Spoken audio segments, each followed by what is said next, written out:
just hold on for at least a minute or two for others to join. I believe the number of participants are increasing, right?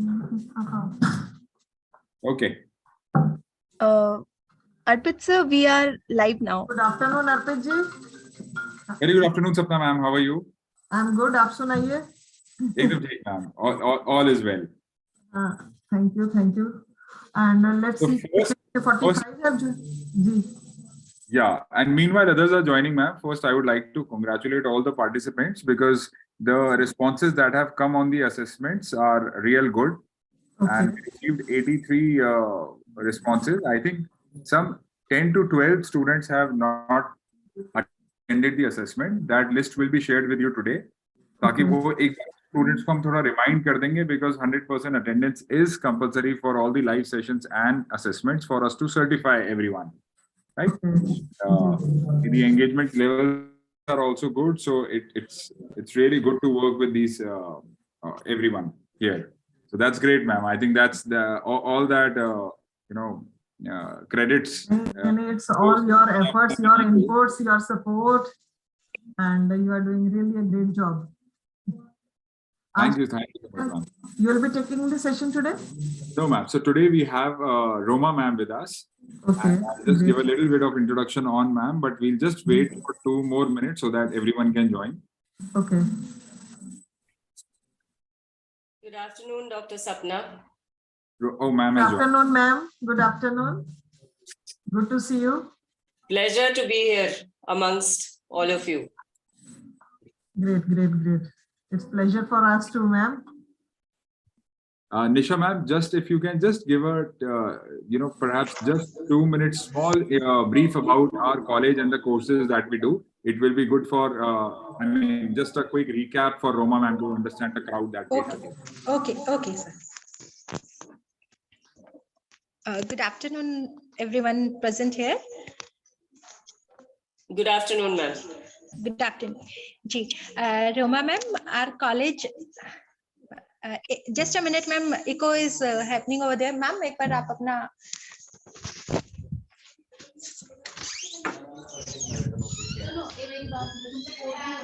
yes.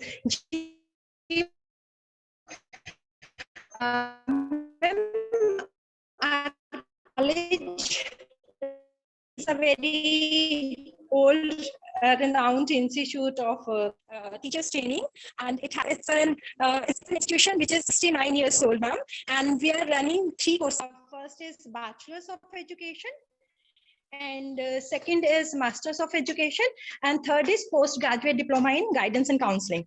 And overall 244 students are enrolled in these 3 courses, ma'am. And we offer around 14 pedagogic subjects in our college. And the participants in this course are from first year of B.Ed as well as second year B.Ed, ma'am. Thank you so much, Nisha ma'am. So ma'am, Government College Chandigarh is one of the oldest and premium institutions there, training the teachers from 1964, if I am not wrong. 54. 54, yes. So that's great. So now just a quick introduction about the master trainer who we have here, one of my personal mentors as well. Whenever I need any personal guidance, ma'am has always been there. And that's one of the reason I wanted the classroom management session to be done by her, so that all of us, we understand the, the nuances around it, and we get to know some real good tips and tricks of how we have to manage the future classrooms. Roma ma'am has got 30 plus years of experience, or maybe more now, in dealing with the education sector, dealing with teachers, trainers, educators around the world. She has worked as principal in schools. She has worked as schools academic director. She has played a pivotal role in curriculum development. She has worked with premium institutions, corporate houses in the country, and also developed the trainer programs at different levels. She runs her own venture, her own website called romamam.com, wherein you will find immense of resources that she has been able to create over a period of time. And ma'am has been very generous. She will be talking about it in terms of offering some free programs and courses for all the students, which will enhance not just your skills, but give you an extensive amount of exposure to how to take things forward. On that note, not cutting ma'am's time, because ma'am has got too many things to talk to you today. Over to you, ma'am.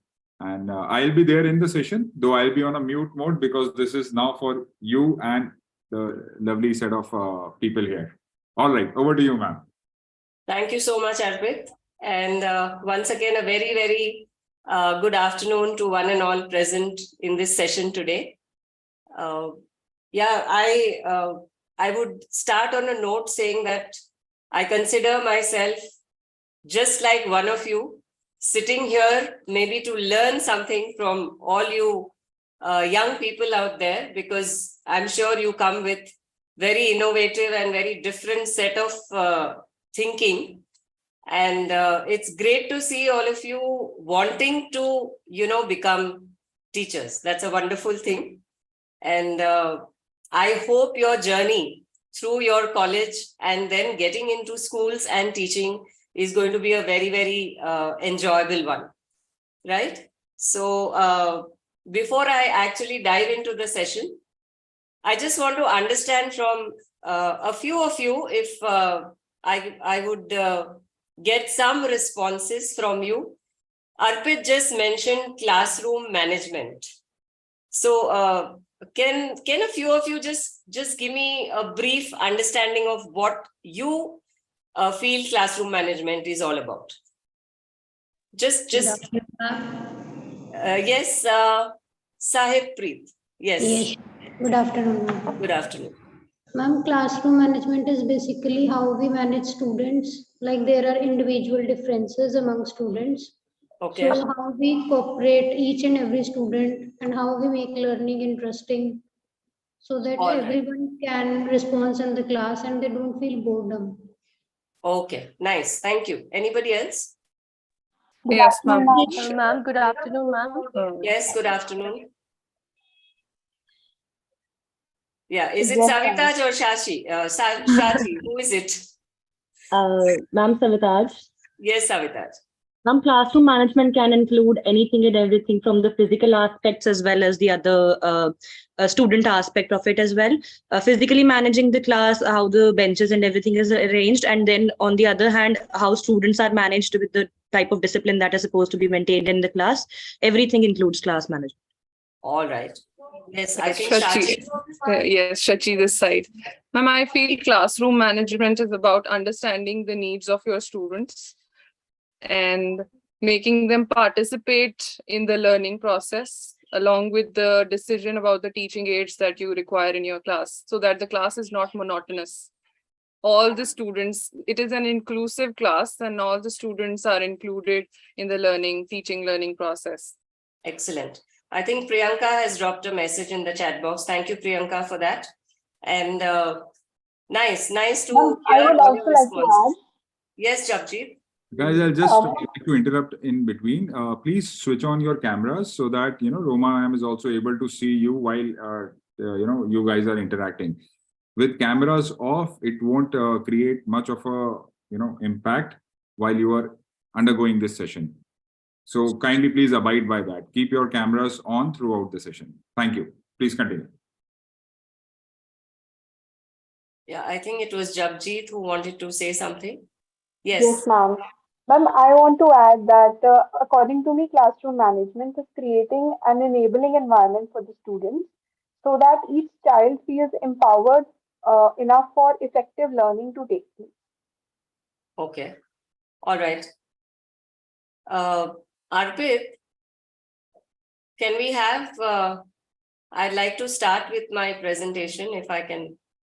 Sure, ma'am. So you have got rights to share the screen, ma'am. If you can just try that out once. I'll do that.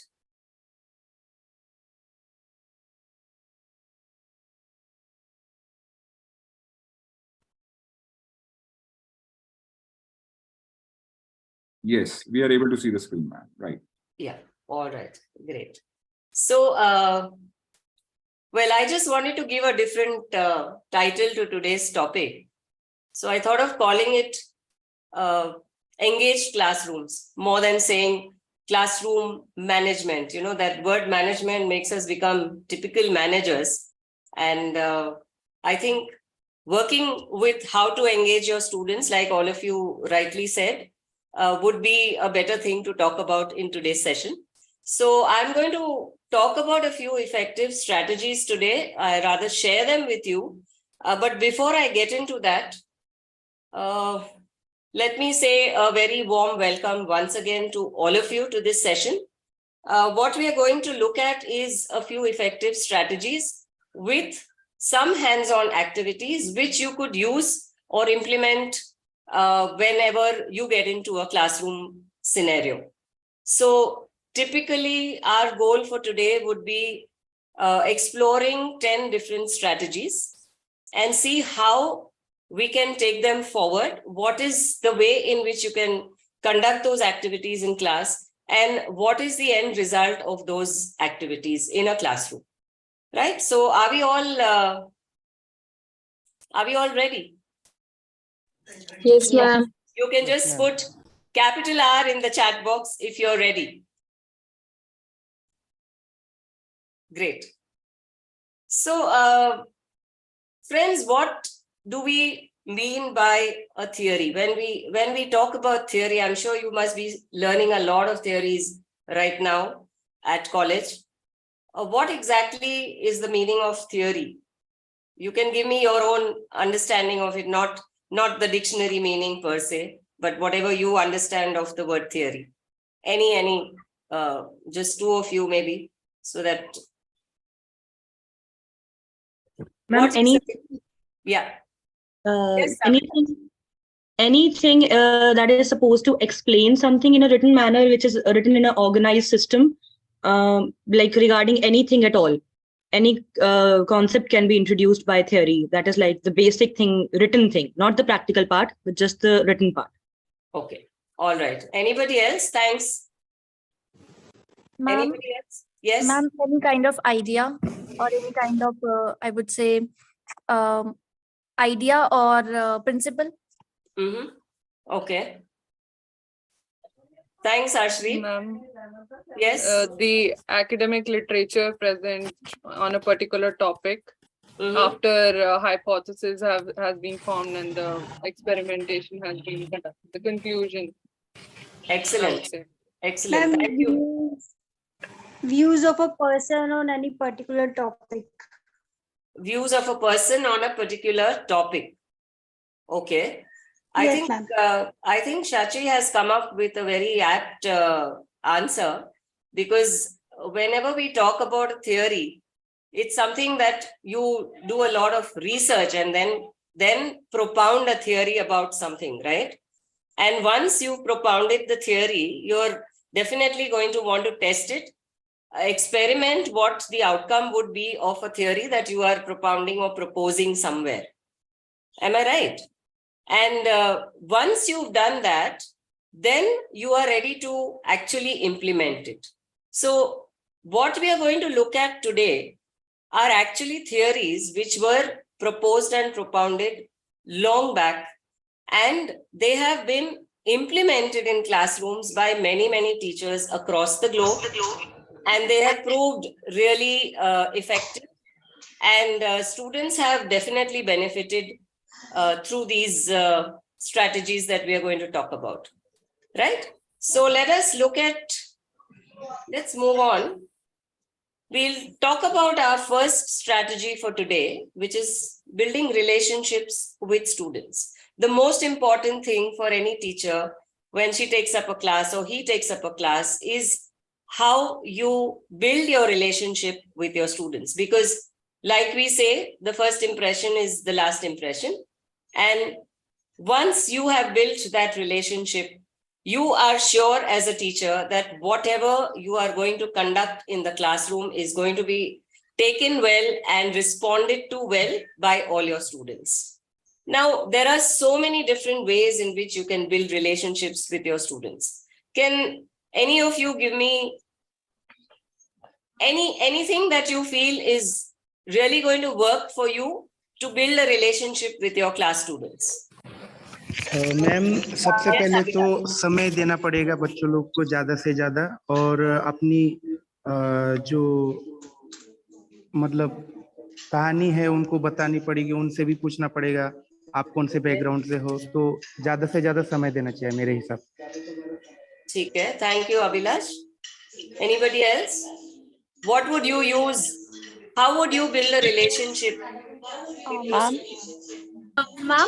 Not only focusing on the lecture method of teaching, but also to engage students in some sort of activity to make the classroom more interactive. I think it is one of the important things that is to be done in order to build a good student-teacher relationship. Okay. Anybody else?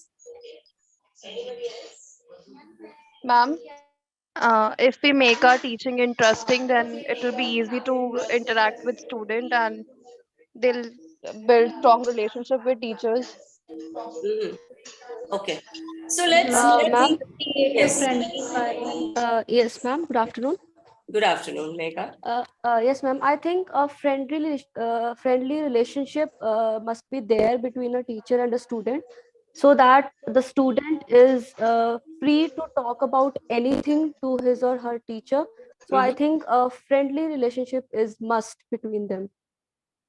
So when you say friendly relationship, let's take this a little further. How do you make friends with somebody whom you're meeting for the first time? Let's say you have you're at school and it's the first day at school with your students. You definitely would want to create some kind of bonding between your students and yourself. So what's the best way to become friends with them? Sharing mutual by interest. Sorry, yes, Sarika. By sharing mutual interest. Sharing mutual interest, very nice. Yes. We can know their names and their background also. Okay, get to know their names and backgrounds. Ma'am. All right. Ma'am, I would like to share my personal experience that Yes. whenever I have to take a new class, I play a game with them called Which Cartoon Character Are You? So they Excellent. relate their personality with some cartoon character, and with that I get to know their names and their likes and dislikes. Wonderful. Nice. Yes, children are quite glued to the cartoon series nowadays, especially. I think Ruby wanted to say something. Okay. So, well, I have just given you one, just a sample or an example of a hands-on activity which can be used by you in class in order to build relationships with your students and to make the students also become familiar with one another because they're new in class, right? So what we can do is there's a very reputed activity which is called 2 truths and a lie. Has anybody experimented this? Or is anybody aware of what exactly this is? I have not experimented with this, ma'am, but I'm aware of what this game is. Okay. Can you just tell us? You're supposed to give like 3 statements, and two of them are truth, and like here one of them is a lie. So the other person has to guess which statement is the lie. All right. That's the way it's played. So we'll do one thing. Let's take just 2 of you here and let's try this out. Shall we? I think that would be fun, isn't it? Yes, Because maybe you'll get to know one another right here, right now. So who's going to give the statements? Anybody? There are, I think, 66 of us here. Minus Arpit, minus myself, I think the others. 2 of you could just try quickly. It's okay. Let's enjoy the game while we can play it. Ma'am, what type of statements are to be given in this They game? are statements about you. So you are giving 3 statements about yourself. 2 statements are actually true of you, and 1 statement is a lie. So when you give 3 statements, one of us has to guess which is the statement which is false or which is a lie about you. Okay. And the others can also put their answers in the chat box. Please feel free to use the chat box. Right. So Shachi, are you ready to give us 3 Okay. statements? All right. I Nice. have to, okay. Okay, so first statement is my favorite color is green. Okay. Second is I like eating spinach. Uh-huh. And the third is my favorite subject is psychology. Okay, any guesses? I think you don't like eating spinach. Right. Was that the right answer? Yeah, it was a lie. Excellent. Okay. Let's have somebody else also try. Okay, Shivangi has said 2 is false. Nidhi says spinach. Very nice. Nice. Okay. Anybody else? Let's have one more pair doing it. Yes, So we ma'am. get the hang of it. Yes, Vandana. मुझे dancing बहुत पसंद है Okay. And geography बहुत ज्यादा पसंद है Uh-huh. Okay. और मुझे बीट रूट का हलवा बहुत पसंद है. Okay. So who is going to crack that? Ma'am, beetroot ka halwa. Ma'am, I think the third one is wrong. I The think third one? She said that, yes, ma'am. She said beetroot ka halwa pasand hai. I like. Okay. So Vandana, was that correct? The beetroot halwa thing? I don't like. You don't like it. Excellent. You guys are really rocking. Really nice. So did you get any kind of indication as to how the mind of a person works when you have to give 2 truths and a lie? Is there anything that you observed? Ma'am, it's taking time for lie, maybe.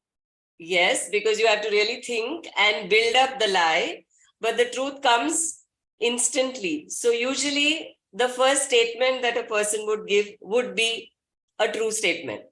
So this is how you can identify amongst your children also when you play this game or conduct this activity with them. It becomes sort of easy for you to understand each of your students right in the first interaction with them, right? So how many of you found this really interesting? Please put RI in the chat box. I would love to see your responses. How many of you think this is really interesting? Wow, nice. Those answers are coming in very quick. Excellent. Thank you so much. Great. So we'll move on to the next one.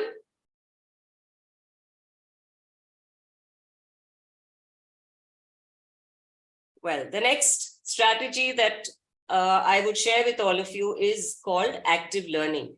We hear a lot about activity-based learning. We hear a lot about experiential learning or learning by doing. So what exactly are we talking about when we say active learning? How would you define active learning? Ma'am, that students should participate with their own will. I mean, students are not forced to say something. Okay. Ma'am, the active learning is that in which students take part. Students They involve take part in learning. Okay. So we have some of you sending your answers in the chat box, active participation. Ma'am, it's kind of learning by doing. Yes, sir.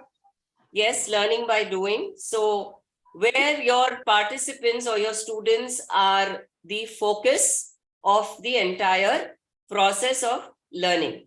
Ma'am, like when the students forget about the time, like they don't focus on time कि कब class खत्म होगी. हाँ तो फिर bell तो बजती है ना स्कूल में. मैम सपोज अगर बेल भी नहीं मतलब बेल नहीं रिंग हो रही तो Right. Great. So what example I'm going to share with you here is a hands-on activity which is known as a collaborative concept mapping.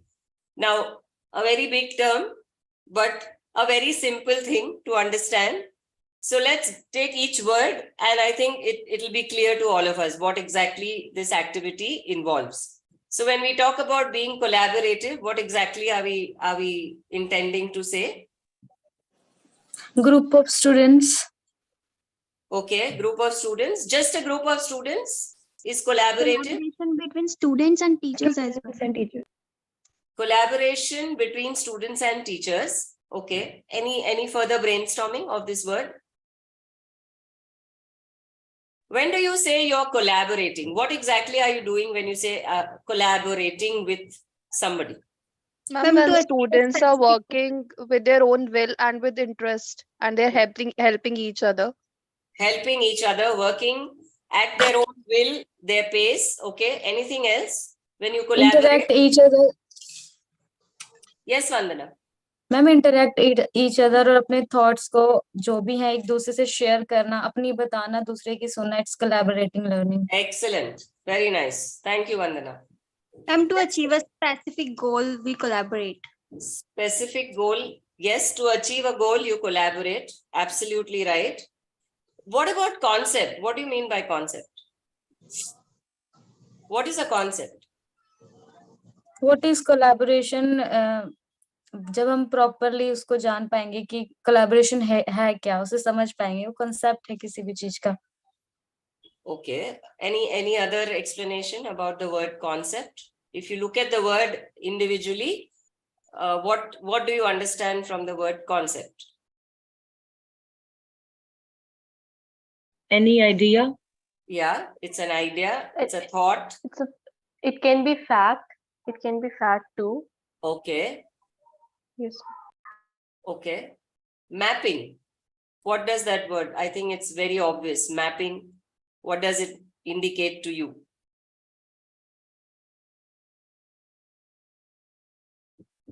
Mapping of something. What does it indicate? A point. Your voice is in Savitaj.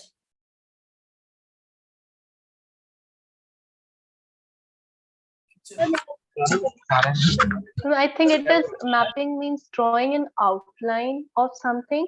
Okay. And then filling in the details. Can we say Yes, that's ma'am. what mapping Yes, is all ma'am. about? So now if we look at this activity, we are talking about collaborative concept mapping. So you work in what we call small focus groups, SFG, small focus group, right? Where you're going to make groups and you're going to ask each group to work on a particular concept that you are going to give them from the topic that you have taught them.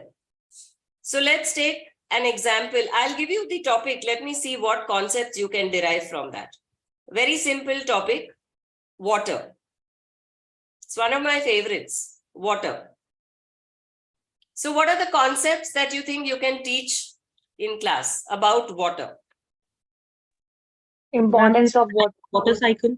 Water cycle, importance of water. Yes. Water cycle. Okay. How to save water. And use of water. Uses of water. Okay. Rainwater harvesting. Rainwater harvesting. All right. Types of water Pollution. Okay. Pollution. Types of water resources. Types of water resources. Okay. I've got some answers in the chat box. Save water. Amount of water contained on Pardon Earth. me? Yes, Kavita. Amount of water contained on Earth for distribution. Distribution of water. Okay. Water bodies. Yes, we have somebody say, Ritika says the chemical denote, how you denote water chemically, H2O. All right. Ma'am, the increasing scarcity of water on Earth. Yeah, making the students realize that. Yes. And how The to religious importance of water can also be. importance of water. Okay, great. So we've got so many different concepts that you came up with, right? Now, each concept, if you allot each concept to a particular group and ask them to create a kind of map, a symbolic map, which talks about the concept given to that group. And at the end of the time that you're giving to the students, what you're going to do is you're going to collate all these different maps the students may have created, put them together, and then you as a facilitator are going to debrief what the students have brought forward to you in the class. So one very good tool that you can ask your students to use is a mind map, because we are talking about mapping. So a mind map helps you to put down your concept in a very methodical, systematic, very logical way. So how many of you are familiar with mind maps? I guess all of you, right? Yes. Okay, Tripti says yes. All Yes, right. ma'am. Okay. Yes, You can feel free to use the chat box, please. Go ahead. Rankita says yes. All right. So this is a very, very effective way, like I said, of making your children learn in a better way. All right. Yes, Sharon, Sunena, Tanuja, Rupanshi, excellent. So I guess all of you know what a mind map is. Very nice. Which subjects do you think can a mind map be used for? What subjects? Okay, how is a mind map suitable for different subjects? Or which subjects do you think would take a mind map well? Which subjects? Ritika says every subject. Arshdeep says geography. All right. Ma'am if we are talking about literature, तो literature में एक story telling होता है, तो उसमें एक mind map बनाया जा सकता है. Excellent. Okay. History, social science. All right. Almost all subjects. Yes, I think Arshdeep and Sarika, I agree with you. A mind map can be used for any subject. As long as you know how to use it, I think it applies to all subjects across, right? Okay. Yes, ma'am. All right, let's go to, we'll look at the next one. The third strategy, we call it real world relevance. Any guesses what exactly we mean by real world relevance? That what we are doing is actually resonating with the reality of the world that we are living in, like the real world experiences. All right. Anything else? Any other way of putting it? I'm connecting to the real world, like whatever we are teaching, we should connect it to the real world. That if we are teaching like maths, then how can we use in our real life? What is the importance? All right. Anything else? Real life experiences connected to real life examples. I've got all these responses, correlation to real world. Okay, day-to-day life. Taking it out of the class boundaries. Yes, so relating it to your real world. So let's look at, I'd like to share this example with you. We have this very common thought, or I think a common line, which we've all heard very often. Money is very important in life, right? Money is very important in life. Now, if this concept has to be applied in the real world, or has to have some relevance in our day-to-day life, how can we prove that, okay, this statement is right or it is wrong, or however you look at it?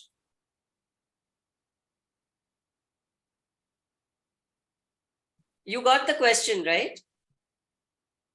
How relevant is this line or this statement in the real world? Ma'am, we can buy a single thing without money.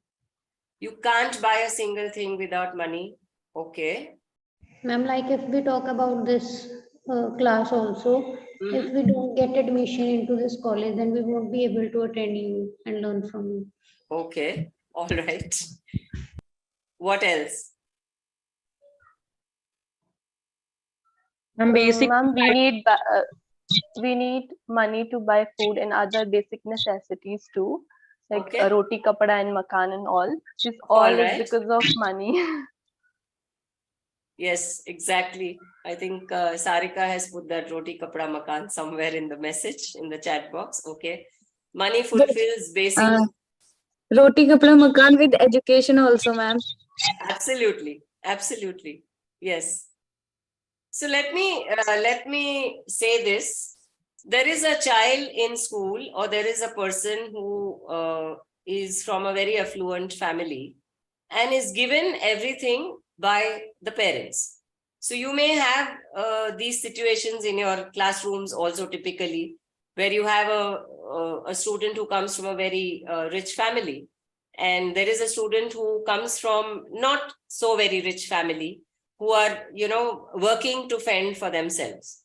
Now, for the person who is from the rich family, would this statement apply? Money is important in life. Would it Yes. make a difference to that child? Yes. Child who comes from a rich family?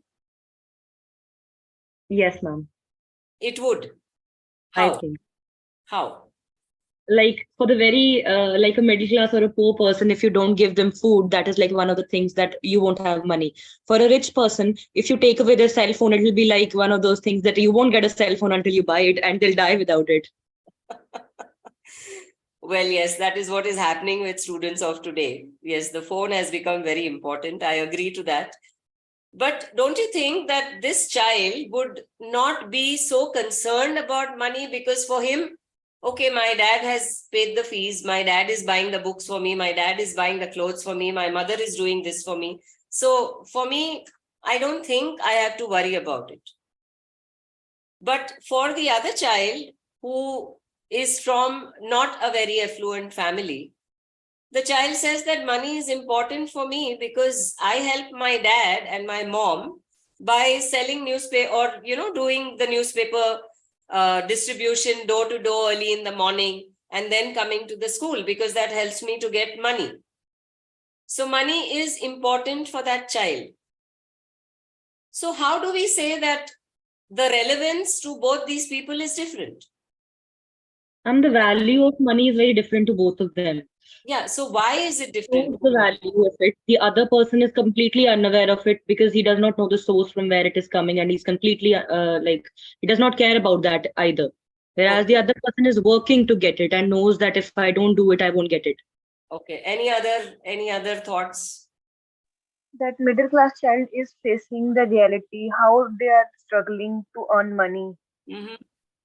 But the other rich one is not facing the reality. He even didn't know how money is coming from and where money is coming. Okay. So how can we? Student will value things like if he or she will value things more than a rich. Yes, Like obviously. if Obviously. he has a bag and a rich student may ask every time that I want a new bag, but that middle class student knows that I have to stay with this only. All right. So are we not talking about each student's way of looking at things differs? All of us sitting here in this session today, all of us have a different perspective, or a different, I would say, map of the world for us is different for each one of us. Would you agree with me? Can you just say agree in the chat box, those of you who do? All right. Yeah, so I have many of you typing in agree. Excellent. So my next question now is, since you say most of you agree that perspective does play an important role, if you talk about neuro-linguistic programming, that is where we talk about the map of the world of an individual. So my map of my world will definitely differ from your map of your world or of the world, right? Now, how important does it become for you as a teacher to understand the map of the world of your students? Is it important in the first place? A yes or a no in the chat box would be great. Important? Yes. Not important? You can just put a no. Extremely important. Okay. It is important.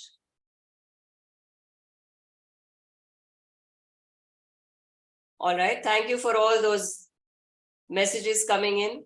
Nice. So if you say it is important, what is your role again now as a teacher to identify how each of your students thinks about something?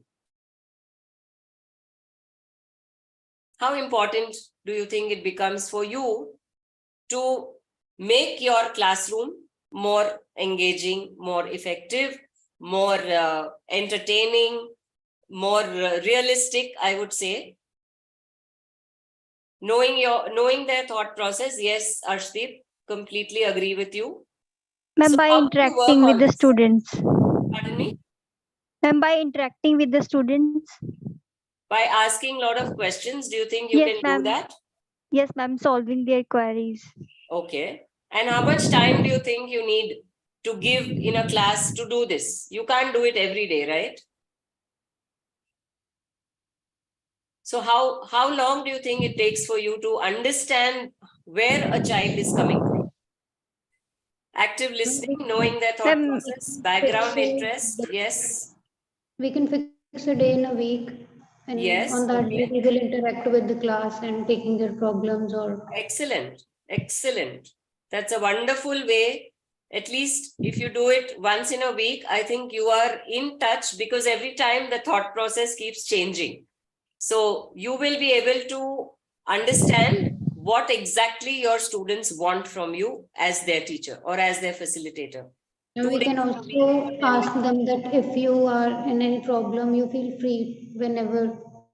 Yes, to ask. assuring them that. And like we can create an environment that student will feel safe and कि confidential है मेरी problem किसी और के पास नहीं जाएगी. Yes, winning their confidence and their trust is very important for all of us as teachers, right? All right. So is this activity clear to all of you? Or any doubts? I'll take the doubts or questions after we finish with the session. I've given some time for your Q&A. So I think, okay. I get your answers clear. Very nice. Happy to read those answers. Thank you.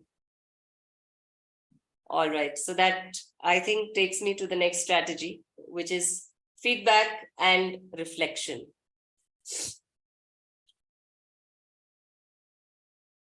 How many types of feedbacks do we normally come across in our day-to-day lives? All of us receive and all of us give feedback for different things. You give your feedback on a Swiggy or a Zomato. You give your feedback on an Amazon purchase. You give your feedback on so many different things, right? Written feedback, oral, negative verbal, feedback. non-verbal. One at a time, please. Vandana. Written, oral. Written, oral. All right. Facial Bharat, you were expression saying also, something? ma'am. Be positive and negative. Facial expression. Facial expressions, okay. And we can also judge by the behavior of the students that Okay. they were interested or not. Okay. Parash, you were saying something. You said positive and negative, did you? Yes, ma'am, positive and negative feedback. Peer feedback. Nidhi says peer feedback. Okay. Savitat says formal, constructive. Verbal, written, positive, negative. Qualitative, quantitative. Okay. So what is a quantitative feedback, Sarika? I would like to hear from you. When you say quantitative feedback. In numbers. Okay. Yes, ma'am, in numbers. Okay. Okay. From 1 to 10, we can give Okay. numbers. Yes, ma'am. All right. Like that. And in qualitative, we can observe someone, or after that, we can give feedback. All right. Great. So that is all about feedback. What about reflection? What do we mean by reflection? You all know the story of Snow White and the Seven Dwarfs? All of you know that, I'm sure. Ma'am, reflection reflects our personality. Reflecting your personality. Okay. Tripti says looking back and analyzing our actions. All right. So if Ma'am, you we can remember, also judge reflection like students try to copy their teachers. So it's okay, also a kind okay. of reflection. And I also want to add that in feedback, we can also include parents.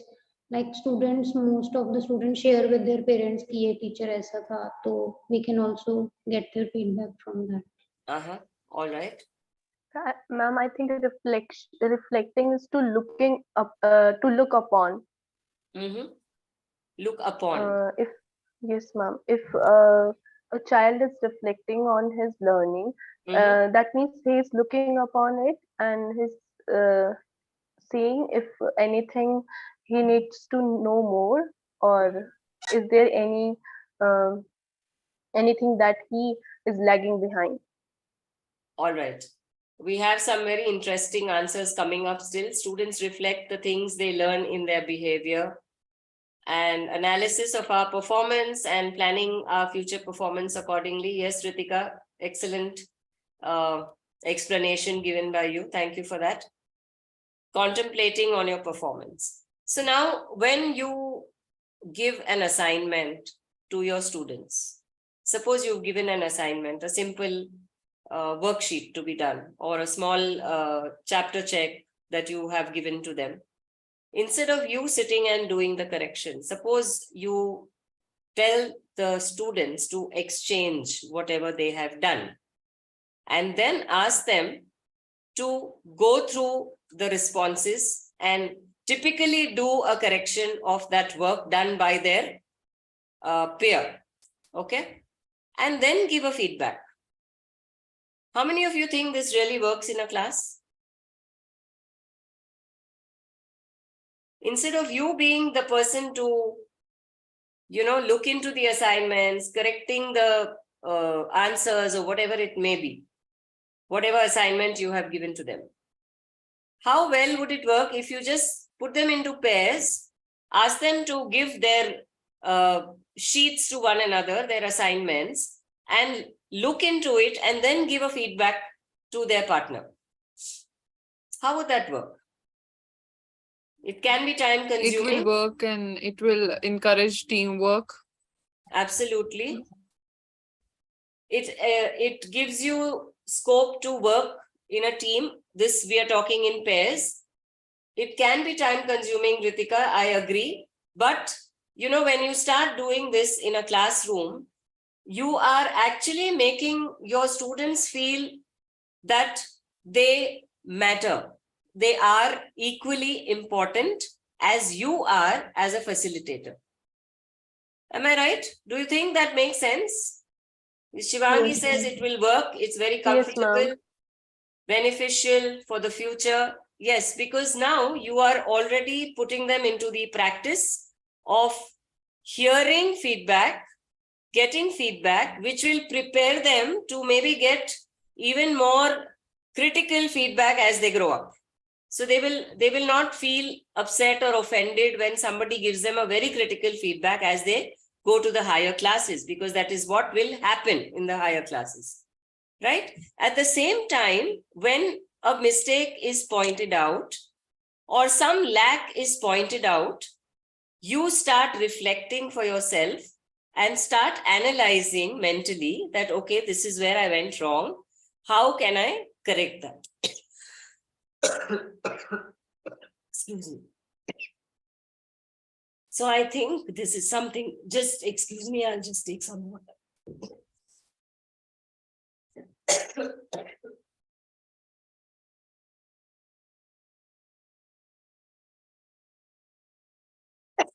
Sorry about that.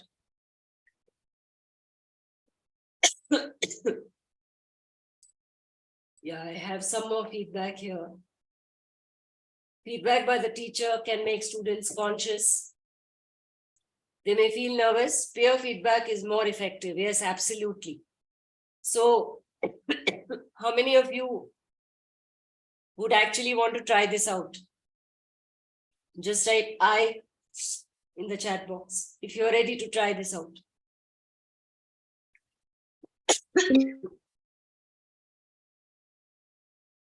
Wonderful.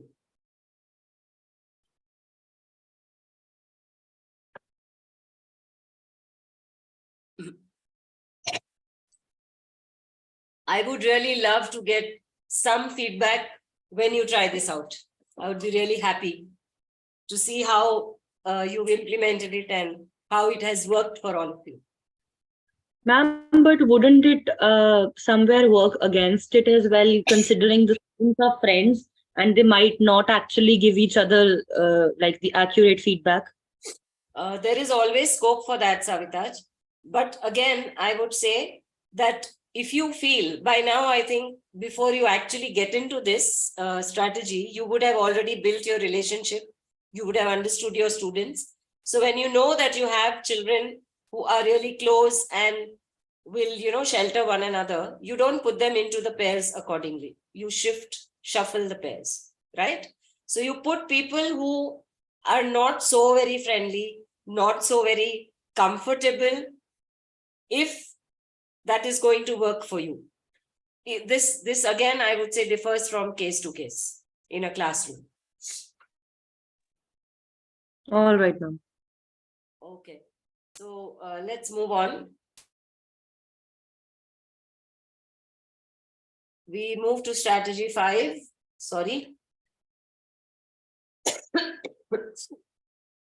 It's called varied instructional strategies. So varied instructional strategies. When you use different instructional strategies or teaching strategies in a classroom, it gives you more scope to have more engagement. Now, typically, let's say if every time you went to the class and you said, okay, I'm going to do peer feedback and reflection, it's a very good strategy and I can use it every time in the class. Is it going to work?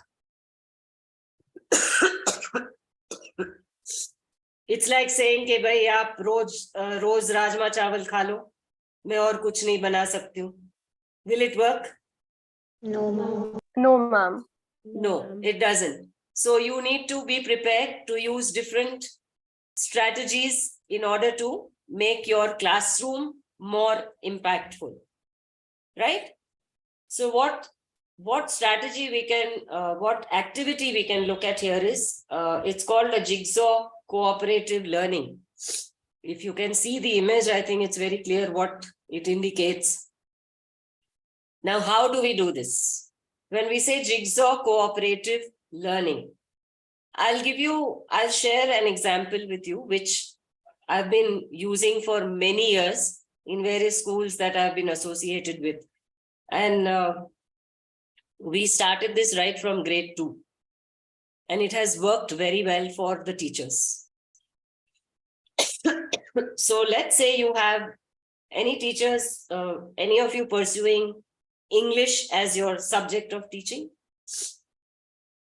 or any other language for that matter, even Hindi.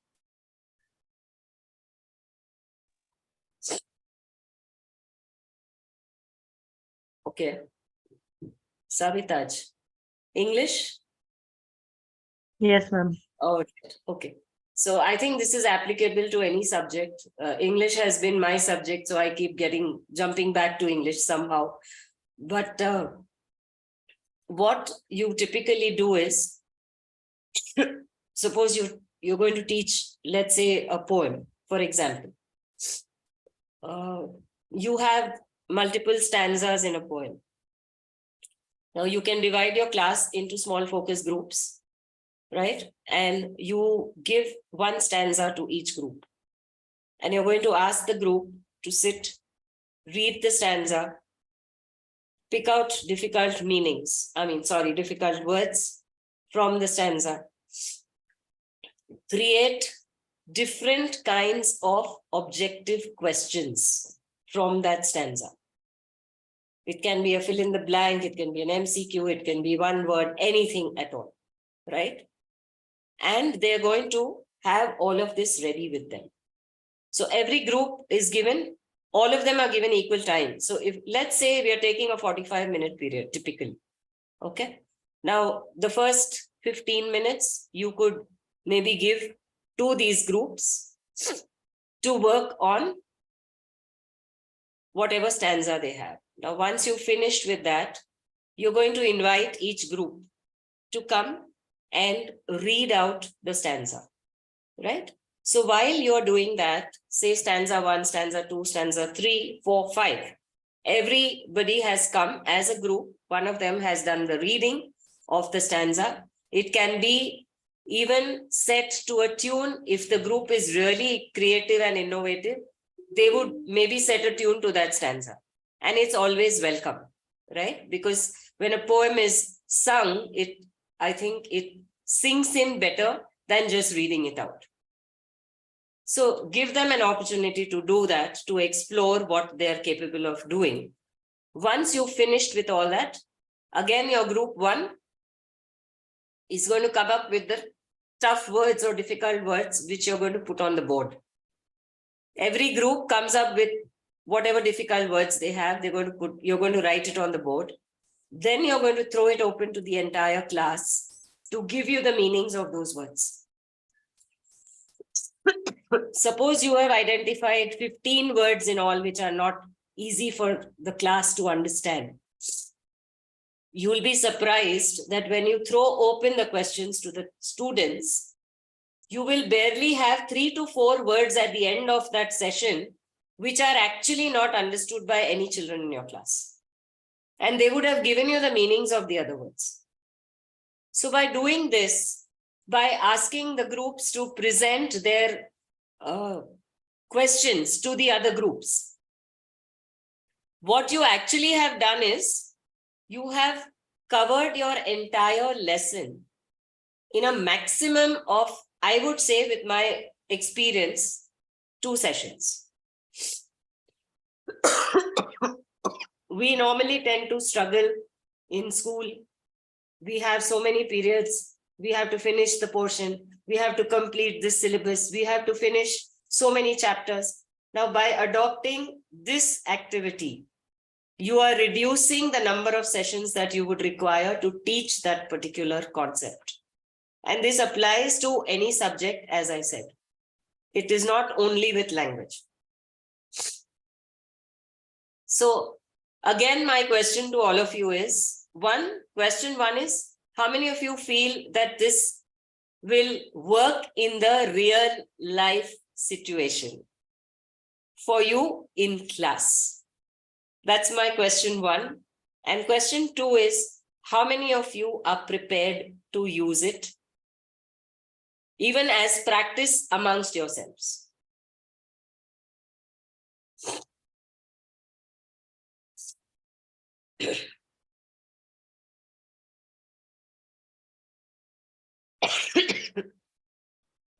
Ma'am, I feel it will be effective in small groups. That's what I said, small focus groups. Yeah. Always, whenever you're working in a classroom, even if it is 20 children, I think small focus groups are the best. So you either have a minimum of 3 members in a group, or you extend it to 5, which is the maximum, and depends on the strength of your class. That many groups you will be able to create. And it's always said now, when you distribute labor, it is completed faster, isn't it? Yes. Yes, ma'am. Agree. Yes, ma'am. I think Yes, every ma'am. teacher's life has limitations. That is because we feel so as teachers that we have limitations. But the day you know, are capable of getting that thought process out of your minds, I'm sure you will be able to do wonders. Thank you, Nidhi. Yes. Will it work for subjects like science? Because with English, though, we give them a particular subject, but with science, there are very difficult concepts which they themselves don't know. Yeah. So in that case, you can bring a little twist to the whole thing. What you can do is you can explain the concepts initially to them without giving much out to them. So when you explain the concepts, then when you assign the concepts to them, they already are familiar with it. It becomes easy for them to get into the mode of creating their own presentations based on the concept that they have been allotted. So for lower classes, typically this is what we do. we normally read out the poem or read out the paragraph to the children, give them a few insights into what exactly it's talking about, and then put them into groups and then make them work on it. So you can do that. I think you can customize it to your audience, right? Yes, ma'am. Okay, Chitra says, if students will not be able to understand the difficult word, how will they ask the question? Yes, Chitra, that is why I just said it can be done with a little twist, where we feel that things are difficult for our children. We first facilitate, and then we bring out the entire activity from the students. Yeah, thank you, ma'am. Got it. I hope. Thank you. Yeah, welcome, Yes, Chitra. ma'am. Thanks. Thank you. Thanks for asking. All right. So how many of you are going to implement this? I didn't get a response to that. Quick. Let me see. Okay. Sunana says, Shachi. All right.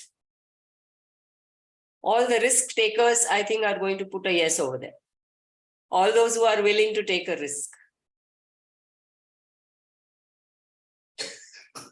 Yeah, because you may feel that, okay, Roma ma'am, for you've had years of experience, it's fine. But for us as newbies, it's a big risk. I accept that.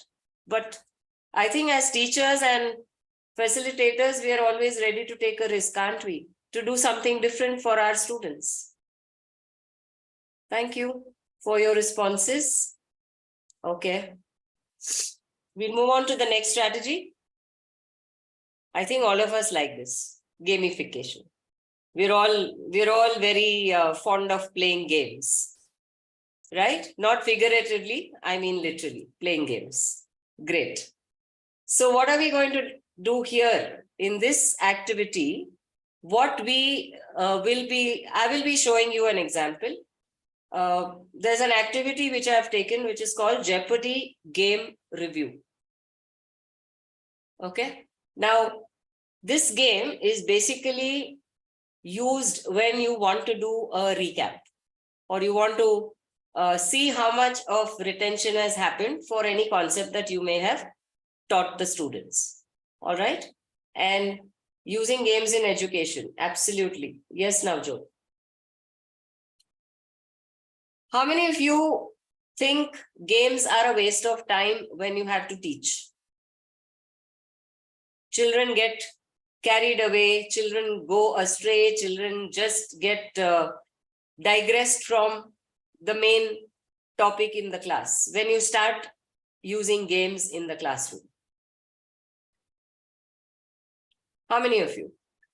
Okay, Sahib Preet, you can make it more interesting. All right, any other responses anybody else would like to share? So, okay, Harshita, you don't agree to what? You can come on, just put your video on. Okay. So what you're saying is that games can be interesting and should be used in class. It makes the learning interesting. Okay. Yes, Neha. Yes, ma'am. Yes, ma'am. It would make learning more interesting. For example, while teaching poetry or any difficult words, after that teaching we can conduct a game, or in which word ladder is a game. Mm-hmm. In which the difficult words that we give a simple meaning to students. After that, we can use that words in word ladder game. Absolutely. Creative classrooms. Yes, Tanuja, completely. And they should be well planned and executed. Yes, definitely. Any game needs to be planned well. It needs to have its set of rules and how it needs to be executed in the class. So that is where, your strategy will work, how best you can take it to the class, right? Let's look at an example of this particular game that I have given here.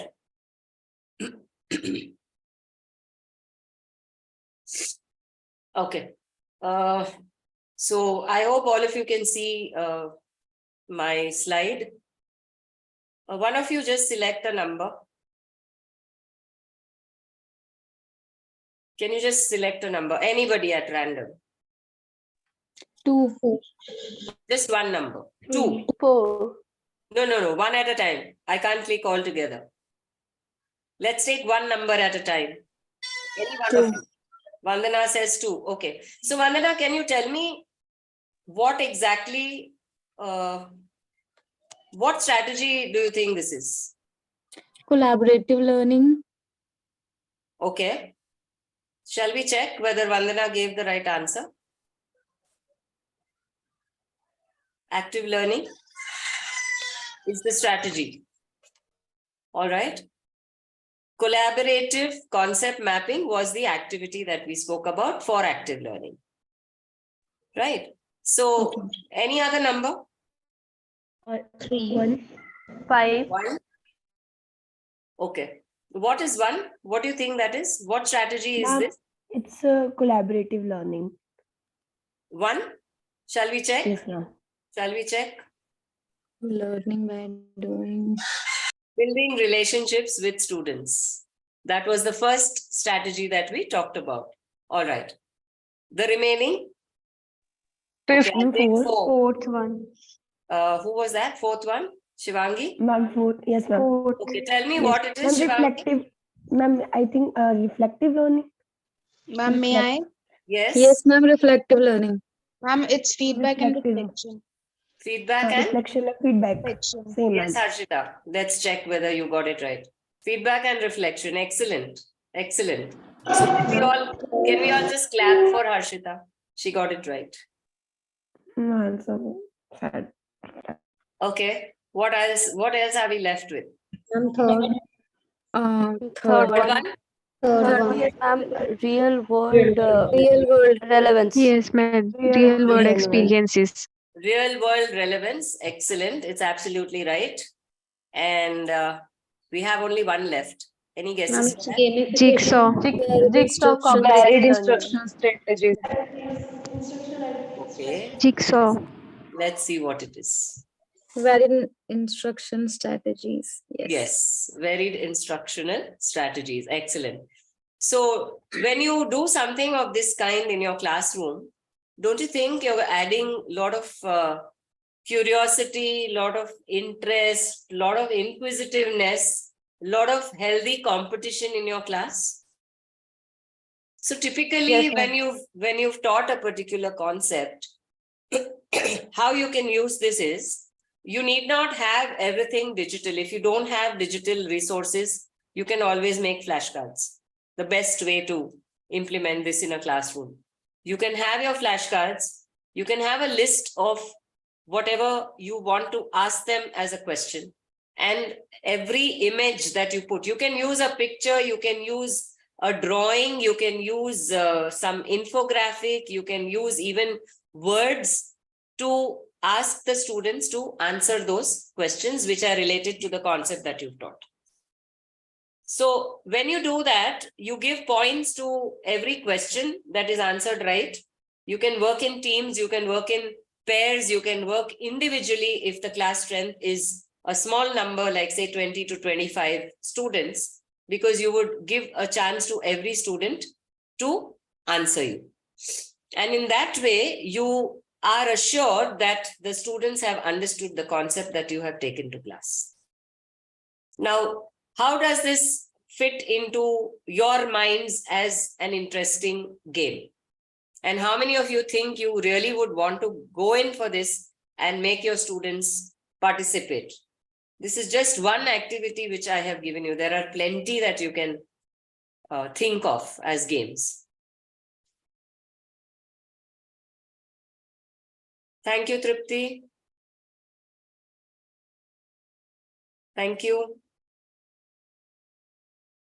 Yeah, I would just love to see all the outcomes of whatever all of you are planning to implement in your classes. It would be great to know how it has worked for all of you. Thank you. Thank you very much, all of you. Really means a lot to me when you respond with a positive. Thank you. Okay. We go on to the next one. Now, this is the strategy is called student choice and autonomy. Student choice and autonomy. Now, when we talk about student choice, where are we giving them a choice? We are giving them a choice for what? Now we can give them choice to choose subjects they are interested in. Subjects. Do you think that really works? Or ma'am, different methods in which they want to study. Excellent. Like some Different student methods. is interested in lecture method, or some can interested in activity, or some would want to try by going outside in the environment. Super. Can all of us put a thumbs up for Sahib Preet? I think she's bang on with what she just said. Excellent. It would really, I think, encourage her if all of you just give a thumbs up to her in the chat. Great. Thank you for that. So giving them options to select how they want to learn, right? And giving them complete control of creating their own material to learn whatever they are interested in. That is one way of doing it. The other way of doing it is to have the resources there open for all the students, and the students come up and opt for what is the resource that they want to use in order to learn the concept. So you're giving them a choice, you're giving them complete control over themselves, and you are also giving them a choice to demonstrate or to display what they have learned in the way they think best. So, okay, now again a question for all of you. What are the ways, the different resources that you can use here, or you can allow a student to use to demonstrate whatever the child has learned? What type of resources can we think of? ICT is one of those. Okay, so when you say ICT, can you go more specific? Ma'am, like student can go through presentations or a video clip, which Excellent. will make more easy. Okay. And we can also use 3D models for that to give him a practical, real life example. Okay. Drawing on the board, Tripti has said, yes. Okay. Any other? Anybody else? Ma'am, we can also bring a resource person. Like if we are teaching a particular subject, we can also bring a person related to that specific field. Okay. He or she will give more clarity to that. Their queries will be more clear. Absolutely. Okay. Nice, interesting. Any other? Anything else that you can do? So there are, like Sahib Preet rightly said, using ICT to the fullest, I think, makes a lot of sense. And you can have some kind of research that can be done. You can have students creating videos, students creating presentations, and some of them, like you said, even a lecture is something that they can create and present in class. Now, once you have asked the students to do all of this and you've brought them together, all these resources, and they've finished with their presentations and their demonstrations of what they have learned, right? It is time for you as a facilitator to check whether each one of them, or every group, if you are working in pairs or groups or individually, whether all of them have done justice to whatever they have presented. And if there is anything that they have missed out or anything that they were not able to do, you fill in those gaps as their facilitator, right? Now, when I say fill in the gaps, okay, before I get on to that, just one thing that just crossed my mind now is that there is another way to do it where you have all the resources kept ready for them. And then they decide which resource they would like to select in order to demonstrate the learning. So if there is a child who is very fond of videos, who's very fond of charts, who's very fond of mind maps, and you've kept that as one of the resource, that child will definitely be attracted to pick up that resource. So suppose you have students who are very interested in listening to lectures, or like Saipreet said, you've invited a faculty and the children are very engrossed in listening to what the person has spoken.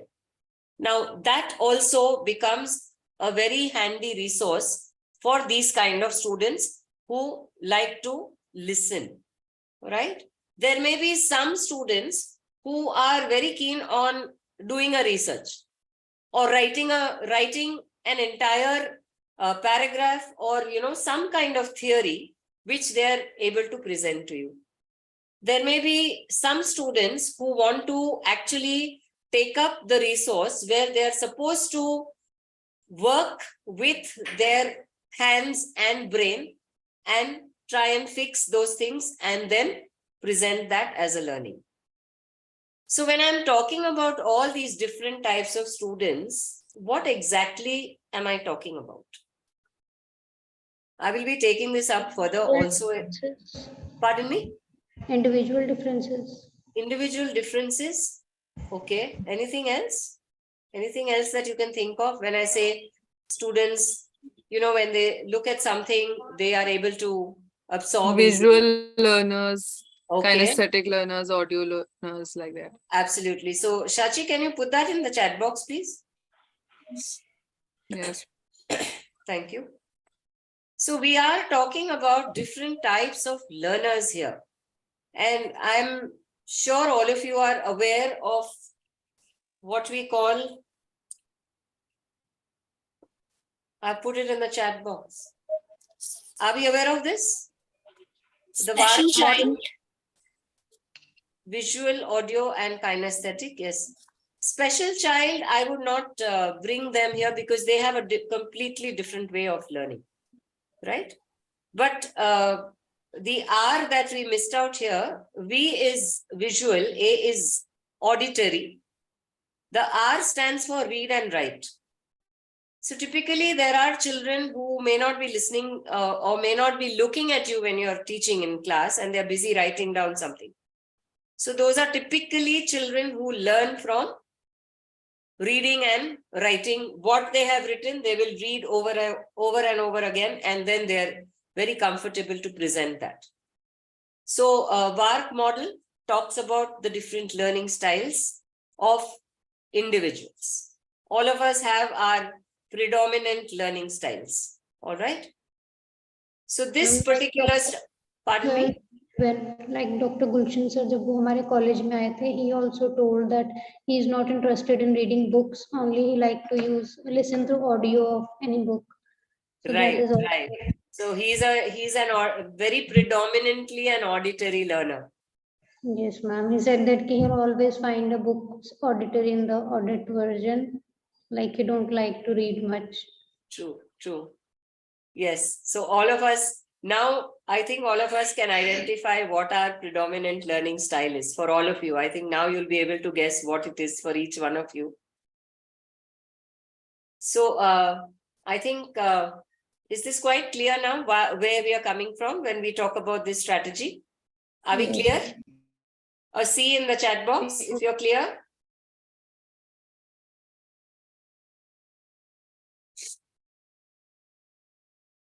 Great. All right. So we'll just quickly move on. We've got 3 more to finish. All right. Strategy number 8 talks about mastery learning. Mastering what has been learned by the student. And for this, the example I've taken is, it's called formative assessment stations. So what we typically do here is,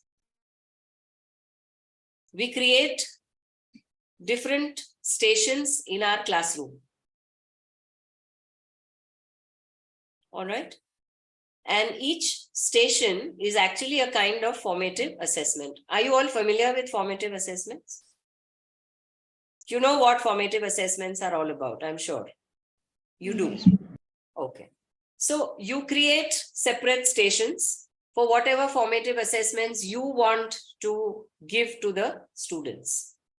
And the students move from one station to another, complete the assessment that is given in station 1, then they move on to station 2, then station 3, then station 4, and so on and so forth, till they've completed everything.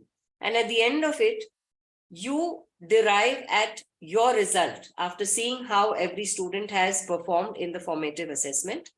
And that is where you will be able to understand again how those children have learned. Because your formative assessments will be based on the learning styles. Somewhere or the other, they automatically get linked to the learning styles. So you could have a worksheet, you could have a video, you could have some visual which you put up and the child has to write something about it, right? You could have an audio where the child has to listen to something. So you are testing the different, I think the learning styles per se here, to find out how well every child has been able to understand the concept. So this is just one example which I've given you for mastery learning. The other way, again, I would say you can bring back mind maps here as one more way of doing a recap or intensifying the retention of the concept with your children. Because a mind map, again, is very visual. It has a lot of writing. It has a lot of thinking to be done, right? So that also can be used as an activity for this strategy. Any questions regarding this particular one, or all of us are good to go? Shall we? Yes, ma'am. All right. We come to strategy 9, which is called differentiation.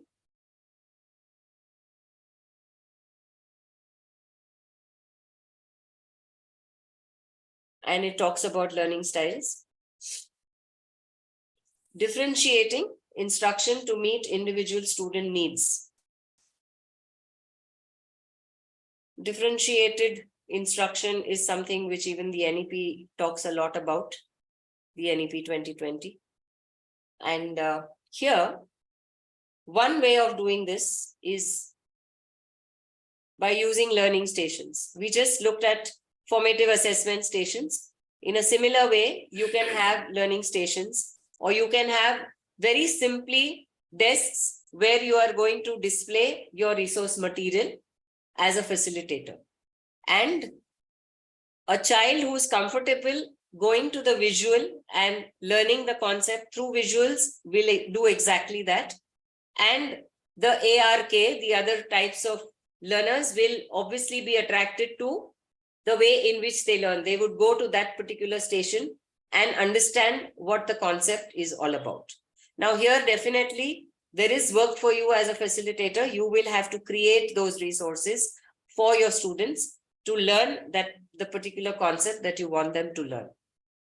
Now, another way that we can look at using this particular strategy is when you ask children to work on a project. When there is a group project done, when there is group work done, again, these learning styles play an important role, because you are going to build groups or form groups where every learning style student is a member of that group. So you form a heterogeneous group and you involve all the 4 learning styles in each group. And that way, every student is given a chance to exhibit the way in which he or she learns best and contribute to the project. And then there is a presentation where you can even invite some of your colleagues to become the judges for that presentation. You can video record those presentations. You can share them in the school groups wherever you're serving as a teacher. And that will bring more eyeballs, I would say, on what is happening in the school. Right? So there is more exposure for the students also. through these activities. Now, again, this project work makes your life easy as a teacher, because whenever you involve activities in a classroom, please remember that practically your teaching time that you feel you require comes down a lot. Now, we may have a question in mind, ma'am, this may work for the higher classes, but what about the primary students? It works for the primary also. If you as a teacher have identified the learning styles of your students, you will definitely be able to execute this in the classroom. So out of these two, which one do you think would be very practical for you to use? The learning stations or the projects? You can quickly leave your answers in the chat box.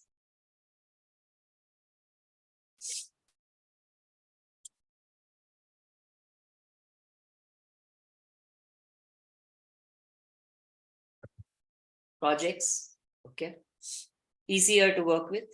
Sahib Preet says learning stations. Shachi says both. Yes, both, because it depends on, the concept that you're taking to the class. So if it is a simple one, I think your projects work. If it is a little difficult, then you can, have the resources ready for them and ask them to come and visit each station according to what their way of learning is. Yes, Tanuja, according to the need of the students. Absolutely. Yes. So I'm very happy to see that all of you are actually focusing on students. So we already have student-centered learning happening over here in this session today. Excellent. Very nice. Thank you for your responses. We'll get on to the last one, which is technology integration. I think you already had a session by Arpit related to digital resources and digital literacy on day one. So this is not something I need to get into, in depth. But yes, what you ideally can do here is,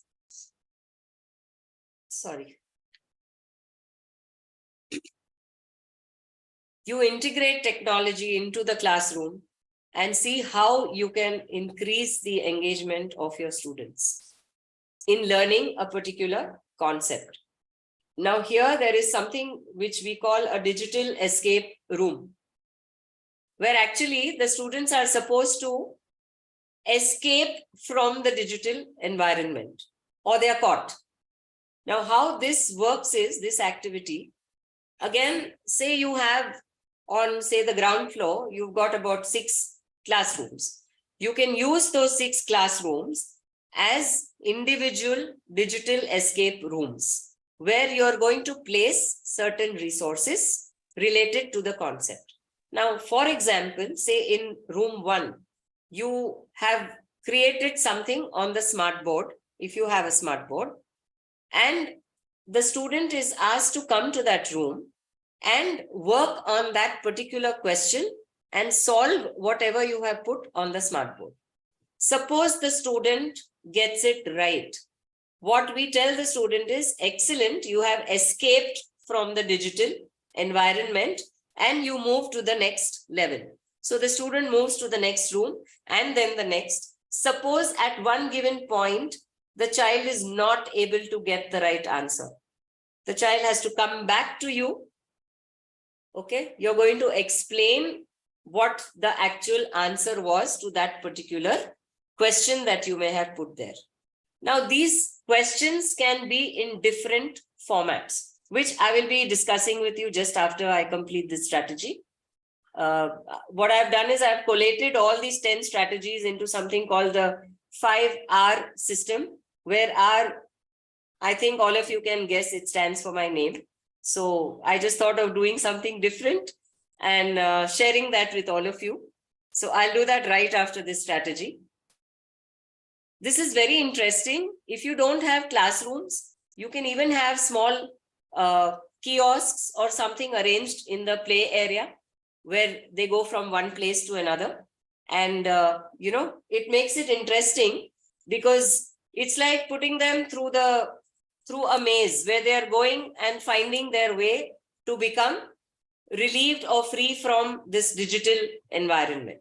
as the activity is named. So that brings me to the end of the 10 strategies. And what we'll do is we will quickly go through what I have collated for all of you, because that is going to be something which I think you will be really finding very interesting. So implementation of what we have just discussed and next steps is, yes, you need to work on these strategies, see how best you can plan and how you can take these strategies to class. You need not use the activities that I have shared. These were examples. You can create your own activities based on the strategy that you want to take to class. And I'm sure this is going to help you to enhance your own teaching skills and also improve the overall outcome of the class. So when I talk about the 5R system, what am I talking about? The focus of my 5R system is on two things. One is the learner and one is the content. So if your learner and the content that you give them are in sync, the ultimate outcome is making your learning and teaching fun. And today's children, we all know, are children who like to learn through fun. In our time, we had to sit, in front of our teachers where the teachers gave us a lecture and we had to make notes, write our question answers, and that was it. But today, the times have changed and we've moved from teacher-centric to learner-centric. So it's very important for us to see that we focus on our students, right? Let us look at the first R, which is rapport. Now you remember strategy 1 was building relationships with students. So what are we actually doing? We are building a rapport. And in order to build a rapport, what you need to do is you need to introduce your concept with a blast. So in order to make the students really become interested and curious, you can use icebreakers, you can use riddles, you can use puzzles. These are tools for you to introduce your topic with a blast and hence build a rapport with your students.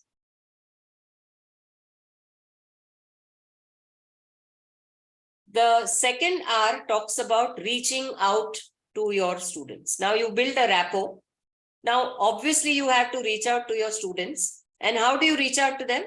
By involving them. And how can you involve them? Initially, I think somebody mentioned the physical aspect of a classroom. Shachi, was that you who mentioned the physical environment of the class? I don't remember who said that. Savitaj. Okay, Savitaj. All right. So that environment that you create in a class is very important physically. Because when a student walks into the class, he or she must feel very comfortable, must feel that there is positivity around.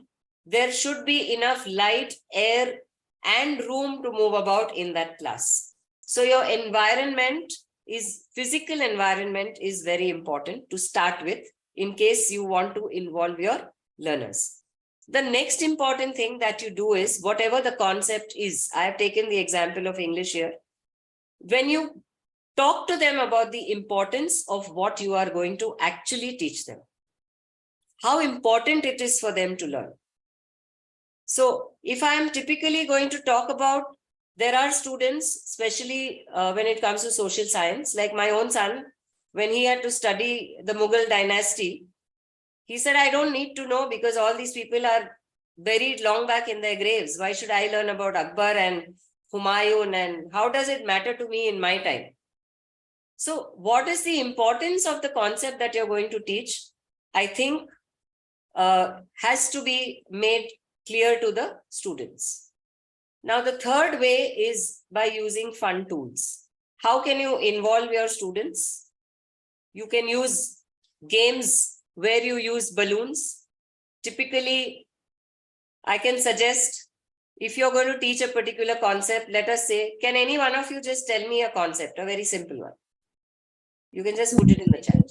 Any concept, any subject.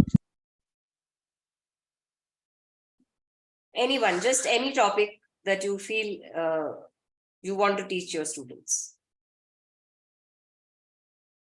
Anything? Democracy. Democracy or water cycle, cell, okay. All right, we'll keep all these in mind and we'll create one fun tool with the help of balloons. Now, how are we going to do that? So let's say you're talking about the cell or the water cycle. It's easier to talk about the water cycle. We will have questions related to the water cycle, which we are going to insert in the balloons, and we are going to blow the balloon and we are going to lock it, right? Now, you're going to put the balloons in the middle of the class or in a place where you have enough place to put the balloons. And every child is called to pick up one particular balloon. And what do you think the child has to do after that? What would the child want to do? What would you do if you had a balloon in your hand? I would have burst it. So let the child burst the balloon, get the question from inside, read the question, and see if the child knows the answer to that question. So what you have done is you involved the students and you've created a fun element to make them aware of what is it that you are eventually going to deliver in the class. Right?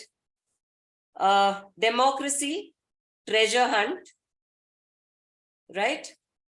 Right from the time where our country was ruled by different people who came into our country one after the other, something to that effect, where you are going to leave clues in a particular place and you're going to ask the students to get into pairs or teams or however you want and ask them to find the order, the timeline of whatever you want to teach them. So in that way, you have covered, I think, 40% of your concept already. And you have 60% left, which you have to teach to them. Now, this has proved very, very effective in many schools where the teachers have implemented these fun tools. These are not the only ones. You may have many more in mind. You can always, brainstorm and see what best works for you. These are just some examples I'm sharing with you. Okay, so we'll move to the next one. We go to the third R, which is respond appropriately to create interaction. Now, when students ask us questions, we sometimes tend to neglect those questions. Either we don't know the answer, or we feel that it's not a relevant question at that point in time, or we feel that the student is just doing it to waste time in the class, and it's going to reduce the number of minutes that you have to deliver that concept. All these can be different reasons, but it is very important to see that your children interact with you. They ask questions, because that is when you build up the curiosity, and that is when a classroom becomes, I would say, alive. A classroom comes alive when there is a lot of interaction from the student side, rather than you doing the delivery. So how can you create this particular interaction? Again, there are various tools. There is something called different methodologies, where you talk about brainstorming, you can have group discussions, you can talk about problem solving, you can talk about projects, you can have e-learning, which you introduce in class. These are some of the methodologies that you can use in order to increase the interaction in your class. Creativity. Now, how is creativity related to interaction? Students will come up with their different ideas. Yes. On a certain topic, maybe there will be 10 or 20 ideas. Different students will say, we can do like this way or that. Absolutely. Excellent. And then you can just pick up the best of those ideas and ask the class to follow that, because once you do that, once you select something which is given by a student, the other students are automatically motivated. So they feel that, okay, ma'am has selected this child's idea, the next one should be mine. So I'm going to start working on how I can be better than my classmate in giving creative ideas. So there is a healthy competition which slowly builds up, right? Facilitation. So you as a facilitator can facilitate interaction in class either by using a game or either by using a quiz, by asking questions and seeing how your students respond. So that is the third R that I wanted to share with you. We'll go to the next one. The fourth one, this is a little long. There are about 3 to 4 slides because there are so many different ways in which you can become an active instructor or instruct actively or reciprocate.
Ma'am, you are not audible. Now am I audible? Yes, ma'am. Yeah, I think I lost connectivity. Yeah, so sorry for that. So we are at the fourth hour where I was talking about how to reciprocate by instructing actively. And I had a question for all of you. How many of you are familiar with active instruction?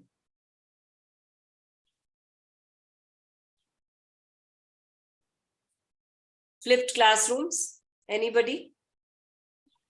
Ma'am, we are not able to see your screen near the PPT. If you Just can a please share screen once again. Yeah, just a minute. I'll just do that.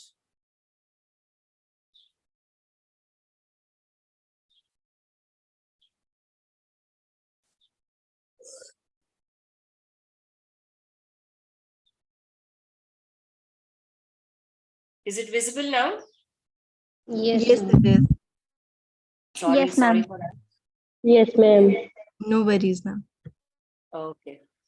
Yeah. So flipped classrooms. Anybody who's familiar with this? Flip. So when you say flip, yes, Tanuja, can you elaborate on that, please, to us? If you can just come on. Yes, ma'am. Ma'am, flipped classroom is basically based upon the idea that teaching learning may not only take place inside a classroom, but beyond that. So it is like if I could relate during the COVID time, during the pandemic times, we had to do online teaching learning as well. So this could be an example of a flipped classroom where teaching learning was taking place, but not inside the classroom, but outside that. All right. Nice. Thank you. Thank you for that.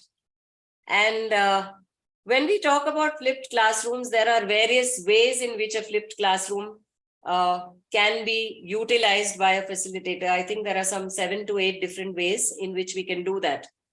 So the simplest one is where you are giving resources or you're giving study material to your students. You're asking them to prepare whatever they need to with the help of the study material and come back to class and present it in class. So typically you as a teacher now become, you are the one who's sitting at the end of the class, the back of the class, and the students have actually taken over your class. So when you typically break up the flipped classroom, that is what it actually means, right? Facilitation, when you are a facilitator, again, the same thing, where you are teaching them as a facilitator to follow your instructions. I would say a very simple example of this is what we played at school. It's called Simon Says. All of you played the game, Simon Says? Anybody who's played Simon Says? Shall we do it now? But I need all your videos to be on. I need all your videos to be on. I need to see all of you. Okay, we'll do it quickly.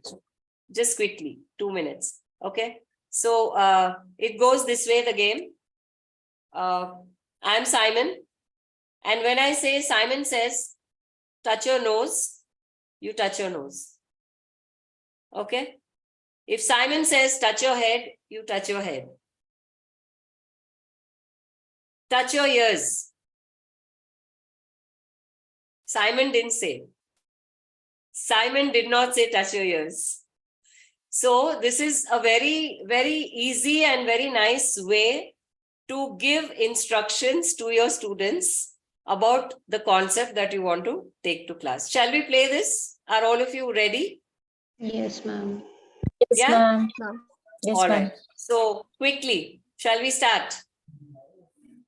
Simon says, touch your cheeks.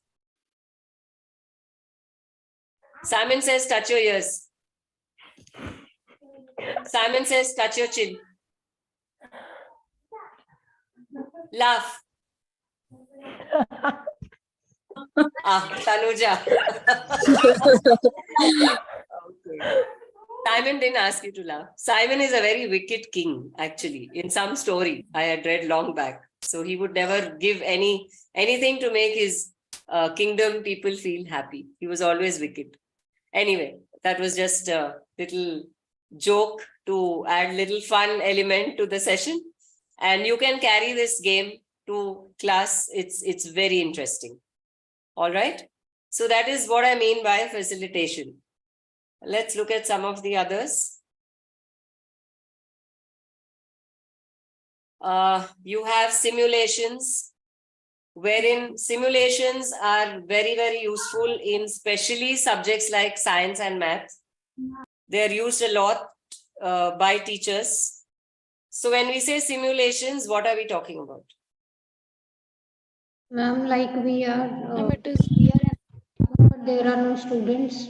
We are teaching by supposing that there are students. I think. Okay. Okay.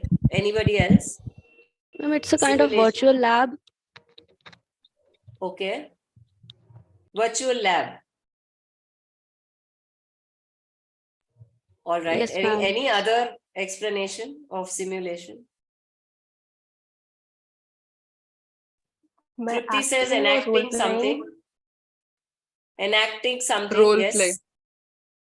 I would say role play is a little different, because role play usually is, I would say, done by a single person, but simulations can be involving more students, more people. So it is a way of enacting something to teach a particular concept. Can you give me some examples of concepts which can be taught through a simulation? Quickly in the chat box. If you can see the images on my slide, I think you'll be able to tell. Hypothetical environment related to the topic, yes. Democracy can be taught through a simulation, absolutely. Anything else? Mock election, yes. Poems, save trees, very nice. Okay. MUNs, absolutely. Freedom struggle, diversity, history. So I'm getting a lot of answers from the social studies aspect. Okay. Fire drill, science, practicals, experiments. Yes, Padma, absolutely, you can. You definitely can. Great. So we're learning to teach through simulation. Yes. Chemistry. Yes, Saurabh, absolutely. Okay. The next one is guided discussion, where you lead the students into discussion through guided explanation and guided, I would say, pointers or guided clues that you can give to them, where they get involved in a discussion. So this is a teacher-led discussion or a guided discussion.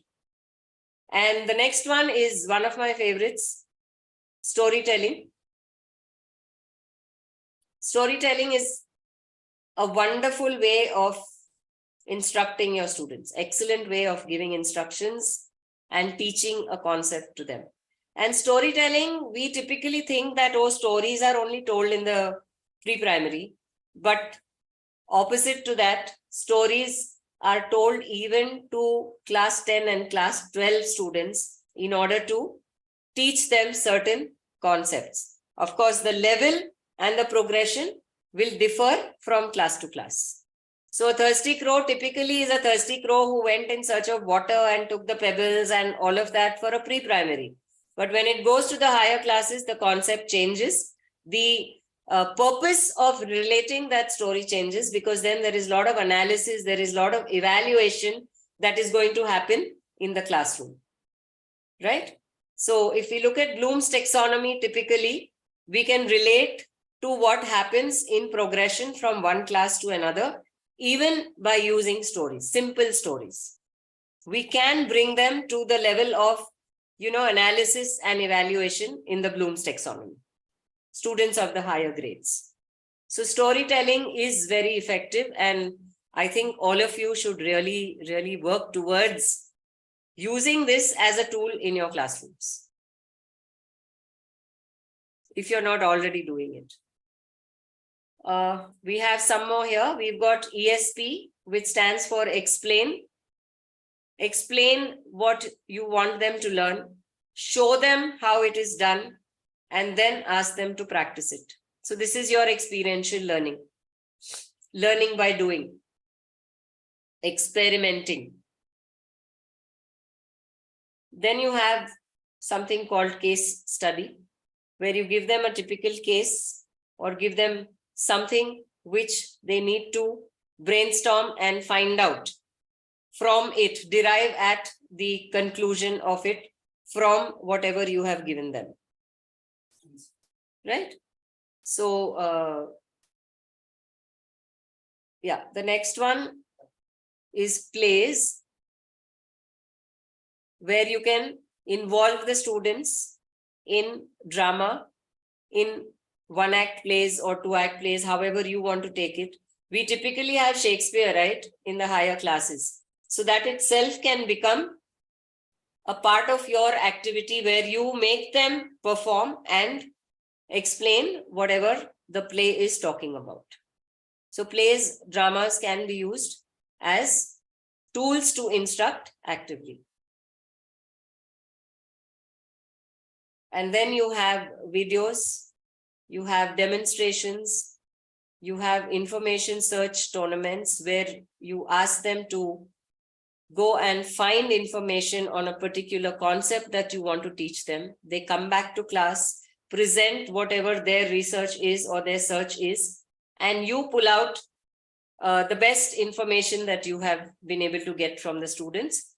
Award them, reward them, appreciate the students for doing whatever they have done. And thus they become the limelight of the class. They are sharing the best information with the rest of the class. And thus your instruction becomes again reciprocative and active. Demonstrations involves even taking them to a museum.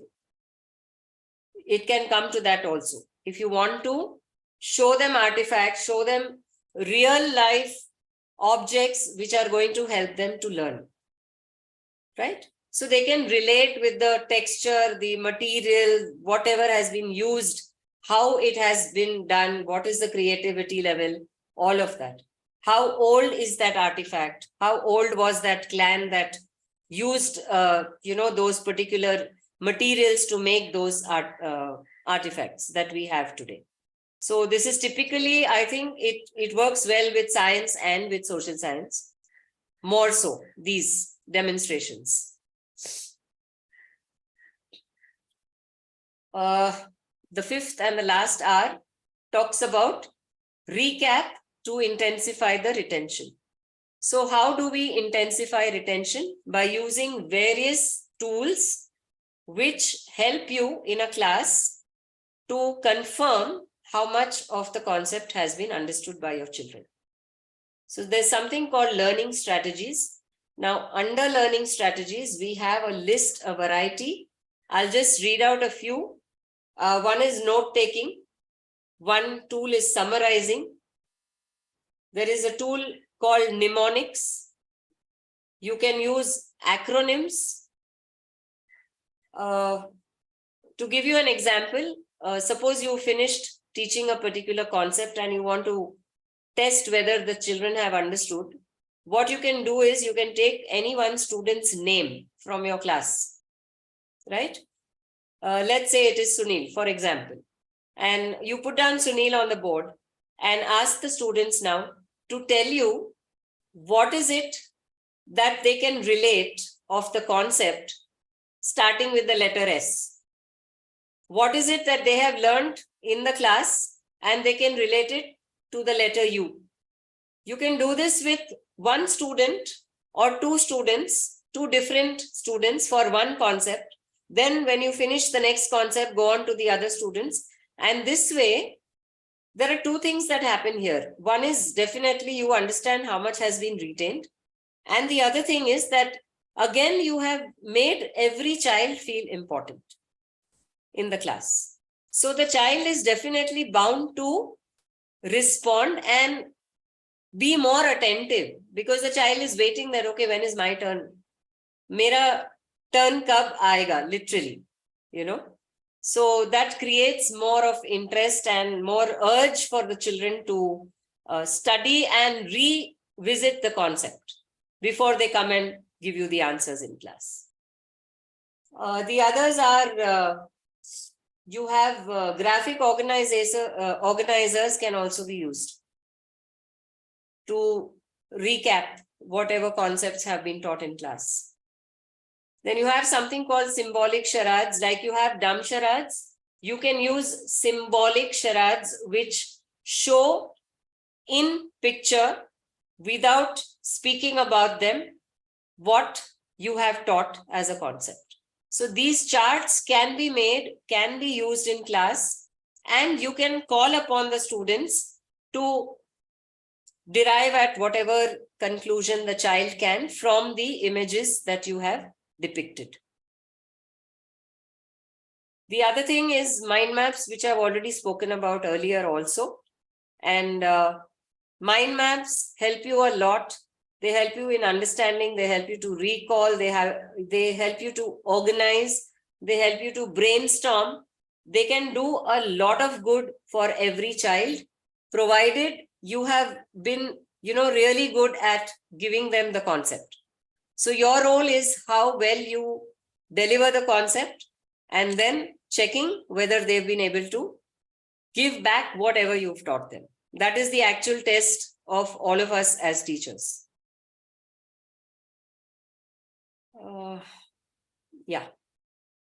So, what I just explained earlier, I spoke about taking a child's name on the board. That's exactly what the learning grid would be. So that would be your learning grid. Here I've just mentioned something at random. It was fun. If anybody feels like taking this down and at the end of the session putting down what you learned, starting with each letter, please go ahead and try it. It's fun to do it. Then you have bingo. Bingo cards can be made. and you can work on your concept as a recap by asking a lot of questions and striking out the right words that each student has on his or her card. It's very similar to playing, what do we call it? Housey, the raffle that we play. There's another name to it. I forget, Tambola or something. I'm not very sure. We called it Housey in our times. Tambola it is, ma'am. Tambola, yeah. So that is something you can do. You have also wrap up. A wrap up is also a kind of recap tool where you can use storytelling. You can use visual aids to recall. You can use board games, make them play a board game and ask them questions. Snakes and ladders is the best to do, right? If you can create it digitally, I think it works very well. And dumb charades, again, is a very good way to wrap up a particular concept. You have hangman also, which is very much prevalent now, I think. People play a lot of hangman. So these are some of the games, some of the tools which you could use to check how much of learning has happened in your class. So with this, I think we come to the conclusion of the session where I think we took 10 effective strategies which have been used worldwide, tested and tried and proved successful. We managed to put these 10 strategies into the 5-hour system, right? And I would, if I have, Chitra, do I have time to? Sure, ma'am. Sure. If you want to, we can go on. No worries. In case, Chitra, I just saw your question. Sorry, I'll come back to that. No worries, ma'am. Yeah. I just want to know if anybody has questions, you can either put them on the chat. I will try and take as many as I can.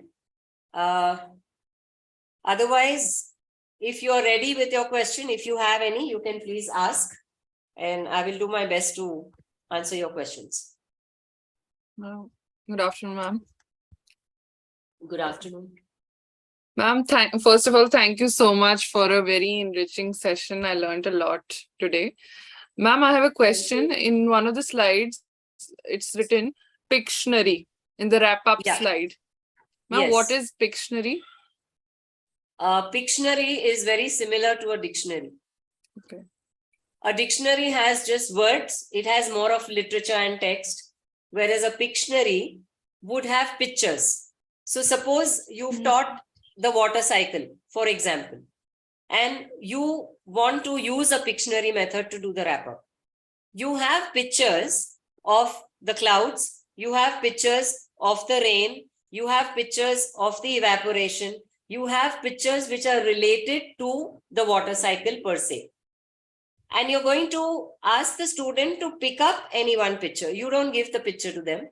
Let them come and pick up a particular picture which is kept upside down.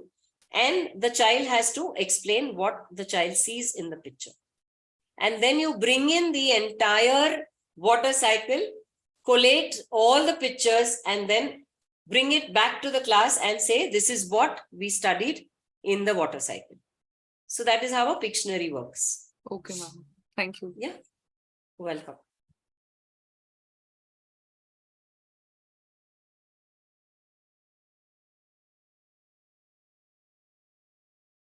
Okay, so I think Chitra has something interesting. She's done the learning grid. It was fun. She says interesting, technology driven, wise while preparing class plan, active learning, simple, fantastic learning, understanding your student, narrate to your students the concept. Chitra, thank you so much. That is really, really very nice of you. And I think wonderful. Coming up in just a few minutes. Very nice. Ma'am, I thought to do an experiment with that. Very nice. Very nice. Thank you so I much. hope some of the others have also thought of attempting it. It would be nice to see your responses, if at all. If we do have a few more minutes, I think. Yes, ma'am. So Even I just wanted to, yes, Chitra, sorry. Please no, go no, ahead. no worries, ma'am. I just want to ask the question asked by Tripti. Tripti asked, what is Loki method? LOCI. Yes, ma'am. Locus of control internal is what the full form is. Locus of control internal. Now, what happens here in this particular method? There is a set of questions which is administered to the students. I don't know if you're familiar, but we have these. Just a sec. You know, when we give an activity to a child, sometimes we have something called self-assessment at the end of the activity, where there are columns: can do it myself, need help to do it, not able to do it at all. Right? Have you seen these? We have these at the end of certain lessons where the child is supposed to do the self-assessment. So an LOCI is very similar to that, where a child takes the self-assessment. The questions can be set by you as the teacher. And this self-assessment will tell you whether the child can understand the concept or has understood and has learned independently on his own or on her own. So when we talk about locus of control internal, if the child has scored very high on all these questions, the child has a very high locus of control internal, depends on himself or herself, is very strong in the listening skills and the doing skills and the thinking skills, does not need much help externally from anybody to learn and master the concept. I hope that answers these questions.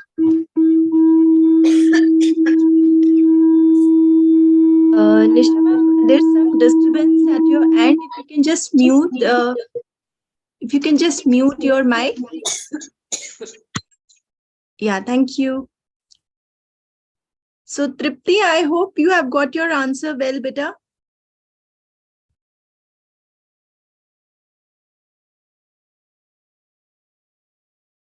Okay, we have unique learning, interactive session, knowledgeable, valuable, lots of guidance. Thank you, Parash. Tripti's mic is not working. That's okay, Tripti. You're welcome. So I think, Chitra, we can go ahead with whatever else we need to. Yes, ma'am. If you will be kind enough to answer the question, I'm really sorry. Somebody is saying something. Please go ahead.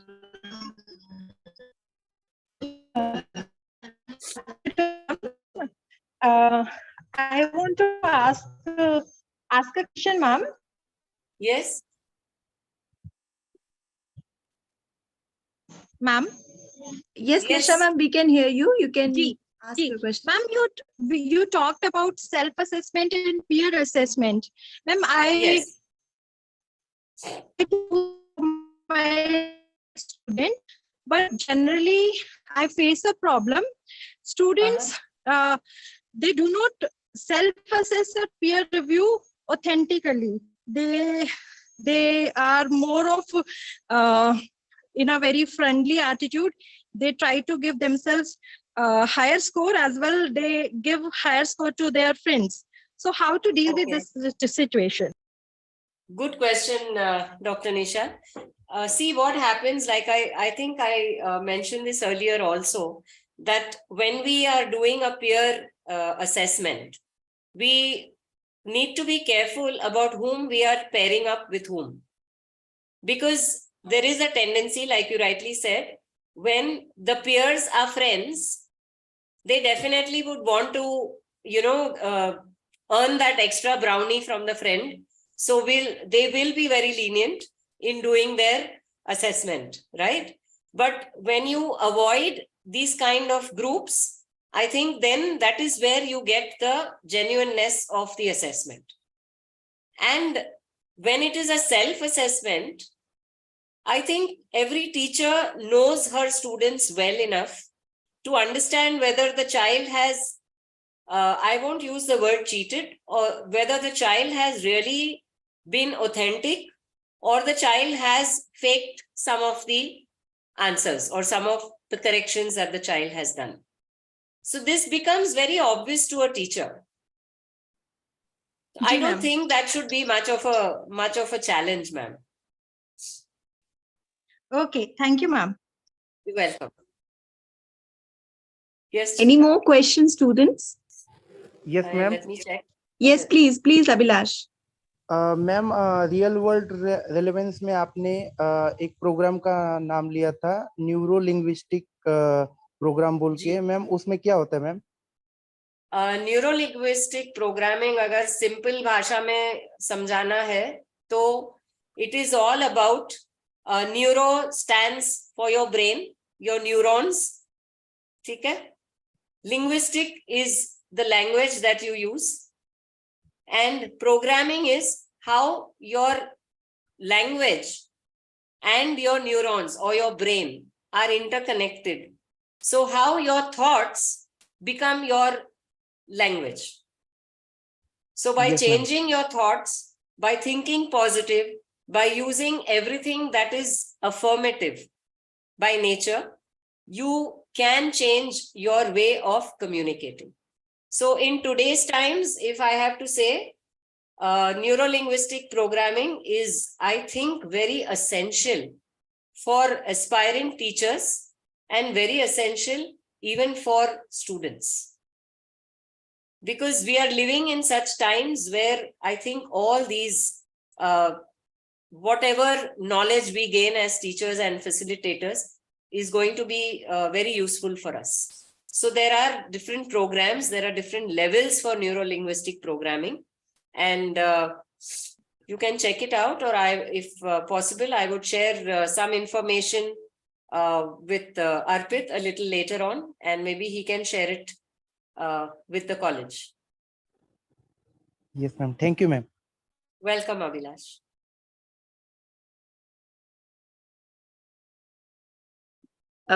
Ma'am, if you are kind enough to answer the question that what is the difference between that play and simulations? Okay. A role play, you mean? Yeah. Yeah. So like I said, when we talk about role plays, we assign a role play to individuals, right? But when we talk about a drama, the word drama itself tells us that it is something that is being enacted. It's not the real thing. We can customize what we want to convey, the concept, through a drama, through a script. But in a role play, you don't necessarily need to have all these things. A role play is more direct. A role play is more of a monologue. But a simulation or a play or a drama can be conceptualized. Right. So a drama and simulation is one and the same thing. A simulation, drama is a form of simulation. Right. Okay. So if I may ask students, if you have more questions, you are more than welcome. Otherwise, we would like to thank ma'am, and then yes, Dr. Sapna ma'am, welcome ma'am. नमस्कार चित्रा जी। जी नमस्ते ma'am, आपका बहुत बहुत स्वागत है। आप please from the start of the program. हाँ जी। This program, and it was really informative and very well presented, well organized, and very informative. Thank you, Roma ma'am, for all your inputs, all your sharing your expertise.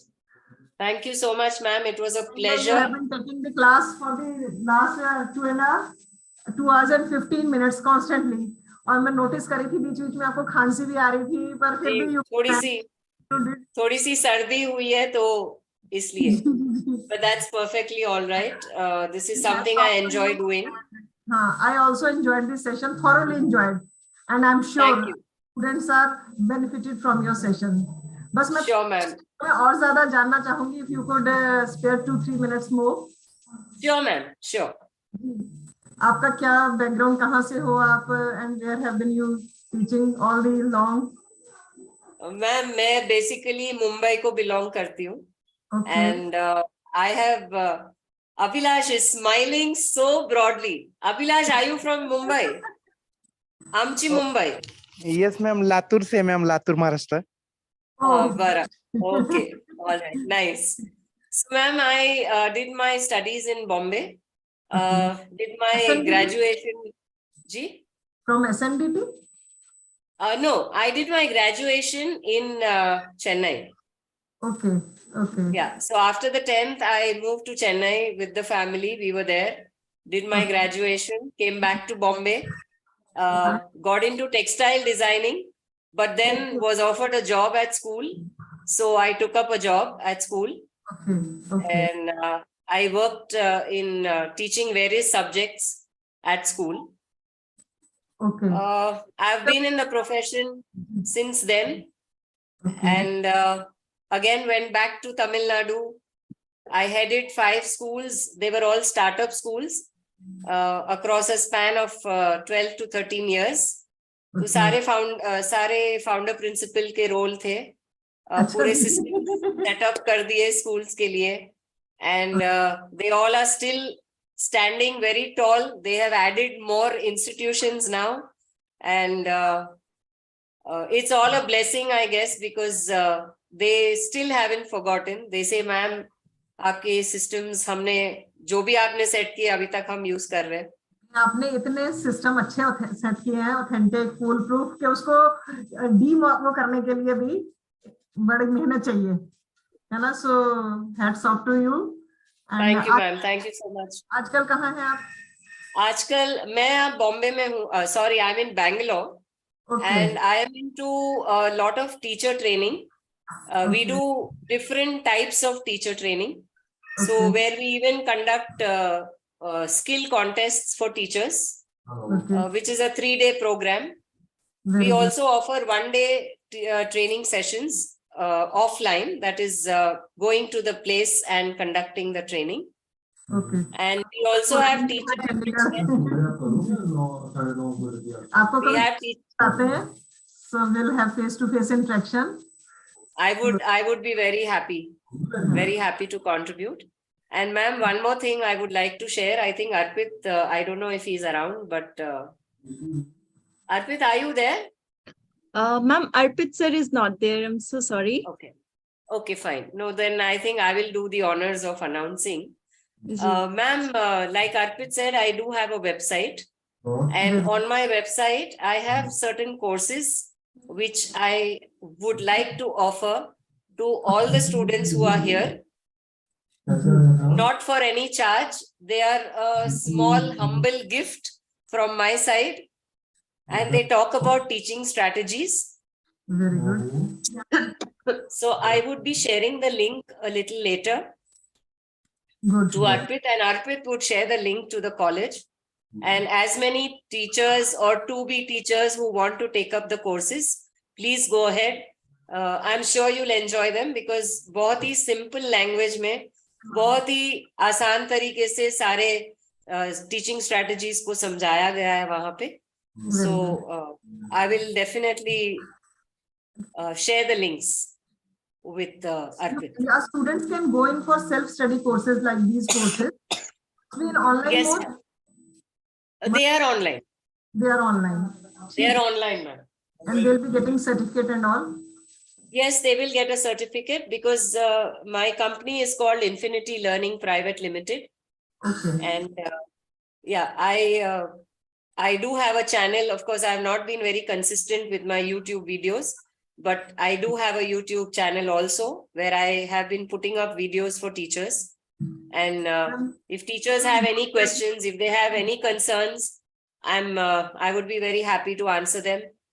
I do have a WhatsApp community where there are teachers who are members, and we do share a lot of information with one another. किसी teacher को अगर doubt है तो वो question डालते हैं और जिनके पास जवाब है वो जवाब दे देते हैं. So it's a kind of help to the teacher community. जी ma'am, That's how it works. आप लिंक जरूर शेयर कर दीजिएगा। बिल्कुल बिल्कुल मैम। स्टूडेंट्स हैं और इंक्विजिटिव हैं, जानना चाहते हैं, so they'll be joining that course and it's Sure, really ma'am. listening to you. Absolutely, ma'am. I'll do that at the earliest. हाँ जी, हाँ जी। And courtesy Dr. Gulshan Sharma, courtesy Arpit ji, courtesy Chitra ma'am, जिन्होंने आपसे connect कराया। A wonderful person, gem of a person, a true teacher. Thank you, ma'am. Thank you Thank so you so much. much. Thank you. Chitra, thanks a lot. Thank And you, ma'am. thanks to Dr. Sharma for giving me this opportunity. Right. Thank you so much. And with this lovely note from Dr. Sapna Nanda ji, and thanks to Dr. Nisha Singh ma'am, and a very warm thanks to Roma ma'am. जो आज का session है that is very very important classroom management, and उसके साथ साथ जितनी interesting learning इन बच्चों को मिली है, who will be the future teachers. So I wish everyone a best of luck, learn new things, grab new things, and become a best teacher and a best human. With this note, thank you everyone, and we'll meet tomorrow at 2:30. Thank you so much. Thank you, Chitra. Thank you. Our students are blessed one to have such wonderful sessions. Thank you. Thank you. Ma'am, good day and good